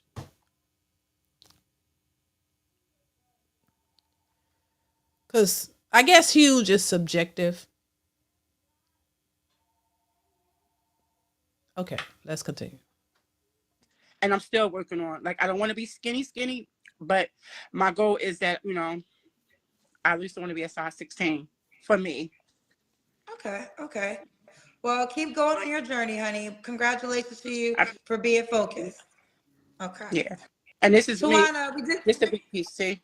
Okay. Yeah. That's when, you're almost 500. Right now, you're 360. 360. Okay, keep going. 360. Yeah. Mm-hmm. Okay. All right, Tawana. So those are your 3 flaws. You gave them to me? Yeah. Me trying to lose weight. Me trying not to worry about what people saying, and that's the only thing where it's just me to start trying to work with what people saying, make myself positive more. You know what I mean? I can't worry about what people saying, but I need to work on that. Okay. And why would a guy be lucky to be with you? Because I'm nice, I'm fun to be around. Once you know me, I've got a good personality. And that's pretty much it, yeah. Okay. Are you on the Kendra G Singles dating app? No, I'm not. I have to sign myself. Oh, I'm not. Please be quiet. Yes. All right. I'm on the show, girl. I want to get the show. The Kendra. I am for real. It's not fake. Tawana, honey. Tawana, hi. Tawana. Yes. Tawana, I gotta finish the show, honey. I'm sorry. All right, download the dating app and set up your profile, okay, baby girl? Yes, thank you so much. All right, bye, baby. Have a good time. Bye-bye. So here's I want to give this PSA. Try to come, listen, you don't gotta come like me. You don't gotta come professional makeup done and your hair done, but come the way however you want to show up on the first date, that's the way you should call me. Because that's how you're going to be judged, okay? That's how you're going to be judged. So come at your best, and whatever your best is. Sometimes I get irritated because I get flack about, let's just keep it real. This is 2025 and keeping it real. So sometimes I get flack for the Black women that I allow to be on my show, and Oh, Kendra's showcasing black women in a bad light. Well, okay, well, what you want me to do? Do you want me to start turning women away who can't? No, I personally, and I've heard that before too. Personally, I don't think she's showcasing them in a bad light. I think they're doing that to themselves. Let's be honest. If I came up here with a bonnet on and I didn't give a damn, and I'm like looking a hot mess, just with my pajamas on, people gonna look at that and be like, nah, you shouldn't be doing that. You know, that I would get dragged. Like you just don't give a damn about your appearance. That's the thing. And we see this far too often. No, I personally don't think she's putting them in a bad light. They're putting themselves there. Nobody didn't ask them to come up. They decided that they want to be up there. There's no excuse for that. You know how to get dressed and put on some clothes and look presentable. Once again, nobody telling you to come dressed like you're going to a ball. But they're saying, look, come on, you trying to get a man. That's to me, that tells me, you don't really, you think a man just going to accept anything. That's what that says. That's right in line with how a lot of these modern women think. You think that, oh, you don't have to do nothing for a man, and it shows. I mean, absolutely nothing. You can just show up, dress however you want to dress, and he should be head over heels for you. That just it goes in line with what they say. You know, I don't need to do nothing for me except me the way I am. That's what it shows. That shows you that the nature of a lot of these women, they don't care about what you want. They don't care. Hair, been braided up like you braided underneath your wigs and your wig is off. You just looking, oh, I just got off work, so I just whatever, just you don't care. You don't care. You don't care about your appearance for yourself, and you damn sure don't care about it for a man. Why I gotta dress up for a man? Why if he don't like me like this, whatever. Like the other girl said, oh well, this is what you gonna get. Well, no, that's not what he gonna get, because that's not what he want. You don't want a woman who got prison braids in all day 24/7. Like, oh my God, you just met her and this is how she looking. Oh, this is my prison braids. I got kids, so I'm in the house with the kids with the prison braids, just looking a hot mess all day, and this is what this is what it gonna be. So that's what it's gonna be. He just gonna say next. Nah, I don't want that. No thank you, because this is what it gonna be. I ain't gotta accept it. So that's the thing. I think they don't care. They don't care. They don't care. They like, whatever it is, I'm going to do what I want to do. And you take it or leave it. And most men are leaving it. So how you going to get what you want? How you going to get what you want if you with that attitude? It ain't happening. Can't afford to be glammed all the time. And then now we got that discrimination conversation going on. Oh, Kendra ain't letting nobody who she don't think is pretty on her show. Then we got that. Then it's going to be that discrimination part going on. Then I just allow, as I'm doing, oh, you putting black people in a bad light. First of all, I answer the phone, honey. So when you call, you representing yourself. So I will say this, because I don't want to exclude anybody unless, there's times like I must hang up on people. I let a lot of things rock. But I would just say, just always know when you call me, you are not just talking to me. You're talking to hundreds of thousands of people. So however you want to be presented to just 100,000 people, that's how you should be presented when you call me. Okay? All new and improved. Yeah, I agree with that. I don't think she's putting them in a bad light. How you going to put somebody in a bad light who choose to come on to a platform like that? You chose to come on looking a hot mess, and so you're going to get hot mess outcomes, and that's how it usually happens. How is a man looking at you for the first time gonna look at you and be you be desirable to him if you coming on with a bonnet and or prison braids in your head, and you don't have nothing going for yourself, and you just looking slouchy and sloppy all over the place, and I'm just saying, you do that to yourself, and then you don't find somebody. Well, you gotta ask, that's on you. That's your fault. That's your fault if you don't get a man who's gonna take you seriously, because you don't possess anything that he wants. And a lot of them women that come on them shows, they look a hot mess. Whether they overweight, some of them look nice. So there are some women who come presentable, but a lot of them, the ones who come on there looking a hot mess, they don't care. You know, you don't care. You don't think about what a man is wanting. You know, you gonna be who you, so you need to be by yourself. If you don't care and it's gonna be what it's gonna be, then you need to be by yourself. That way you can do what you want, how you want, with ain't nobody gotta expect you to do anything. Ain't nobody gotta expect you to look cute or put on your bra or get dressed. You could just be sloppy around your house all day. You ain't gotta worry about a man saying, "Oh, can you get dressed a little bit? I might want to take it somewhere. Can you?" You don't got to worry about none of that. You ain't got to worry about none of that. You can look as sloppy as you want, as ghetto as you want. You can do what you want. That's what they want to do. Do what they want. But y'all expect men to come in and have all these expectations for these men. These men are like, hell, you don't even look. I'm not even attracted to you. You know, I don't even want to be around you. Like, ain't nothing about you that's attractive. You can't, the men don't even get aroused. They like, if anything, they turned off and they like, oh God, like, no. And your first impression is everything, especially, in the beginning, you're trying to meet somebody for the first time and date them and build a relationship. How they going to build anything with you if they don't even look at you as attractive. They don't even see nothing. No, you don't have no redeeming characteristics. You don't have nothing that they look at and say, well, she not a 10, but I'll give her a 5, but ooh, she put together, or you don't have no redeeming characteristics. Everything is just sloppy and nasty. Everything is just bad. There's no good parts. And the only thing you could say is, oh, I'm a good person. Well, he don't know that. He got to get past all of the exterior, all the things that look bad to get to the good.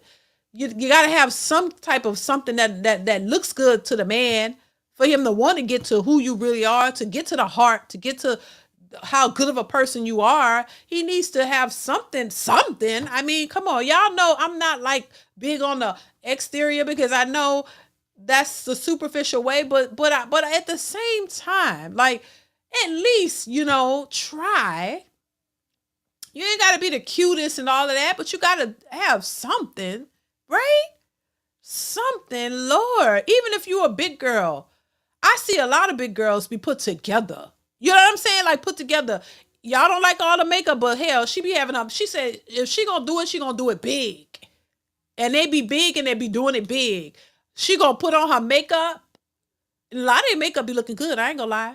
Makeup, she gonna do it big with the makeup. She gonna put her outfit together, be smelling good. She gonna look good. She ain't coming sloppily. At least, if you gonna do it, I'd rather you look good. Whether you got the makeup and the stuff on, but you look good. You got your outfit on. You looking good. You got your shoe, nails done. You looking good. As opposed to coming out here looking like a sloppy hot mess, just don't care, just nothing going, like, just all over the place, literally. I was like, come on now, you can do better, for real. Classic Perspective says, I know life is hard, but we still have to represent ourselves in the best light as possible for best results. Exactly. Yeah, and I am very empathetic to people's struggles. Thank you, Classic, for the super chat. I am very empathetic to what people go through because I know everybody ain't walking around here with 6 figures and doing so great. People got real issues and going through stuff. I understand that, but there are people who are going through a lot of things and you would never know. You would never know because they present themselves in a way as if they got it all together. They don't look like what they're going through. You know what I'm saying? They don't. Just because you're going through something don't mean you have to look like it. You still got to get up in the morning, whether you going to be homeless or not. You still got to get up and put your clothes on and get ready for the day, right? So put your clothes on.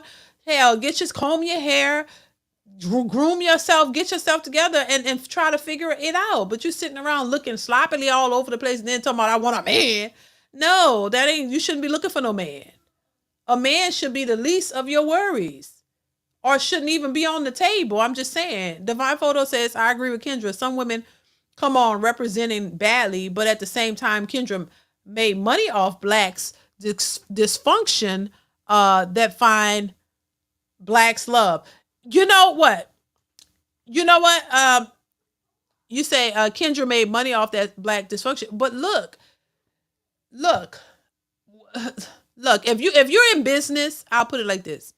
If you're in business and this is like what I'm doing, it could be said the same thing, right? Could be said the same thing. But if none of this exists, you wouldn't benefit off of black people's dysfunction if the dysfunction wasn't there.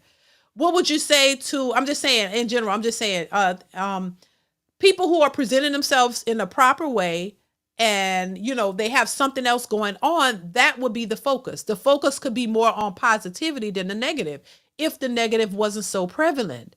So it's almost like saying, you know, we have the negative and the positive, but that's what they want you to do. Don't focus on the negative. Let's just leave the negative out, but the negative is affecting the community and everybody in it in one way, shape, or form. You know what I'm saying? Don't talk about the negative, but the negative is a big problem. So let's ignore it because it's going to shore up the negativity in our community, and it's going to shore up the problems and the nature of our people. So let's not talk about it. Let's just ignore it because it looks bad. But how are we going to get to the root of the problem? You have to address it. You have to talk about it. So, and on top of that, it just shows you how prevalent the negative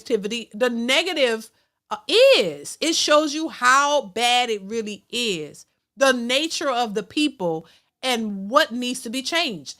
We see Kendra was almost 5 years ago. She had a totally different perspective on, you know, dating and all of that. Now it's kind of shifted. Why? Because she see the type of women coming on her show and the nature of these women. Before that, you probably couldn't tell her anything. She 100% disagreed with Kevin Samuels because she had a different perspective. But now it's shifted because she sees the attitude of these women, the illogical mentality that these women have, how off the mark they really are. Sometimes if you watch, which y'all do watch Kendra, sometimes she got to take a deep breath. She see the women even came for her. When they didn't like what she was saying, they came for her. So it opens you up to more of the nature of these women, and it's hard to defend them because when you see this. So should you just ignore it? That's what they would love for you to not talk about it, not address it. But does that help? So on one hand, yes, people will say, oh, you're benefiting from, you know what I'm saying, the dysfunction of blacks. I mean, look, we watch Jerry Springer, Maury Povich, all these shows. They show the dysfunction of many different people, not just black people, but everybody. You know what I'm saying? So, I mean, you can look, I mean, I guess you are benefiting from it. Of course, we all are. You know, everybody who talks about the negative things that's going on in our communities, we're on a platform, but how else are you going to get a message across if you don't use platforms like this and others to get the message across and show people the dysfunction in order for them to make a change? That's the thing. A lot of it, and of course, in our community, they want to cover it up. They don't want to talk about it. A lot of women would rather, they want all the podcasters, all the men to just go away. Thank you, Divine Photos, once again for the super chat. They want all the podcasters to throw their mics away and not have a opinion. They don't want men saying nothing. They want men to go back to where they used to be, just shut up and pay our bills. They don't want anybody to say anything that holds them accountable. You can't say anything when it comes to the black community. That's the problem. It goes back to not being able to tell black women jack shit. You can't tell a black woman nothing. You can't tell her, oh, hey, you're getting a little overweight. Maybe you need to do this. I'm gonna do what I want to do and get an attitude. You can't say nothing. That's a problem. But these very women are entitled and they expect the most from a man. You know, if men, a lot of these men who follow Kevin Samuels and a lot of these other content creators, if these men didn't get that information, I think things would be a lot differently. Men still would be thinking that is their responsibility to take on these women and save them and do all this stuff. Some men, not all. Some of the men who didn't know what to do or kind of were lost, you know, from being in horrible relationships or didn't know which route to take because they didn't have fathers, you know, in their lives to tell them and direct them. So these men kind of act like, you know, father figures in a sense, like, oh, this is a direction I can actually take, you know, so they wouldn't know what to do, a lot of them. But, you know, yeah, of course, everybody's benefiting from it, of course. But I just think, you know, to say, no, they choose to go on these shows. They choose to put themselves out there. I mean, if you present yourself in a respectable manner, nobody can do anything other than but respect you in that way. But if you busting out with bonnets, because that's your mentality, we see the bonnets at the airports. I never forget my daughter said, look, told me to look over. We were driving and everybody in the car had a bonnet on and we just laughed so hard. It was the bonnet crew for real.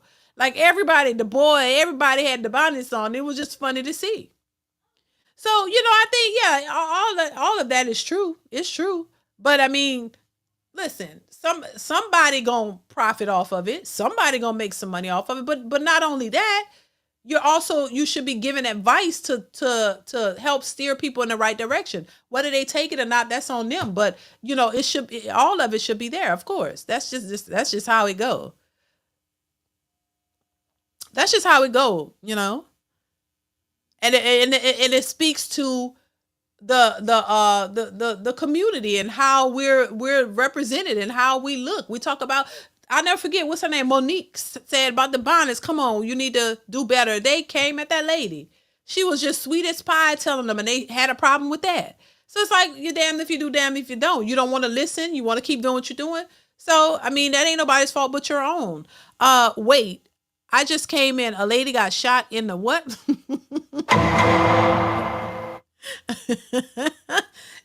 Yeah, that's what it is, Chavez. Yeah. That lady got shot 11 times, 4 times in the VaJay. Thank you for the super chat, Chavez. Divine Photo says, I always believe Kendra should pivot from her show because slowly her own audience is turning on her because her advice is not giving them success. Yeah, I mean, yeah, okay. I hear you. Yeah, and I'm like, look, your success shouldn't be totally based on somebody else's advice, to be honest. Your success should be based on you putting in the work and figuring out what it is you need to do, because everybody's situation is different. So general advice does not apply to everyone all the time. It just depends on your situation and where you are. If it applies to you, accept it, try it, see if it works. If not, try something else. Some people, everything that people, all the advice, I don't expect the advice that I give for everybody to just follow it to a T, because your situation might be different. But if you can take something from it and use it and it worked for you, then it worked, But it is. This is where you as the person have to evaluate what you're accepting and what you're not. You know how they say, take the meat and leave the bones. You don't just hang on a person's every word. You take something that may apply, may you think it might work, and you try it. And if it does, it does. And if it doesn't, try something else. So your success shouldn't be solely because you might have to tweak a few things. You might have to do something a little different from what that person recommended. But you take bits and pieces of what they're offering and try it along with some other examples or other techniques that might help you. So that's based on you. It shouldn't be solely based on what somebody is telling you. Thank you, Divine Photos. I appreciate you for the super chat. Yeah, so I just think, listen, that's why I say, listen, you take the meat, how they say, take the meat and throw the bones away, or however they say that. You take, if you take something that you think will work for you and you try it, it's not everything somebody says. No, I don't think anybody should be hanging on a person's every word. No, I wouldn't expect that. I think that's insanity. No, you take, because everybody don't have all of the information that you may need. You know what I mean? Everything doesn't apply to you, everybody 100% of the time, because everybody's situation is different. Some people may need certain parts of what you're saying. Some people may need other parts. Some people may need none of it. Some people, you know what I mean? So you gotta figure out for yourself what you need based on your situation and your circumstances. And that's that. Advice is just advice. It's opinions of another person about what they think could help you out. It's not based on total facts. You get what I'm saying?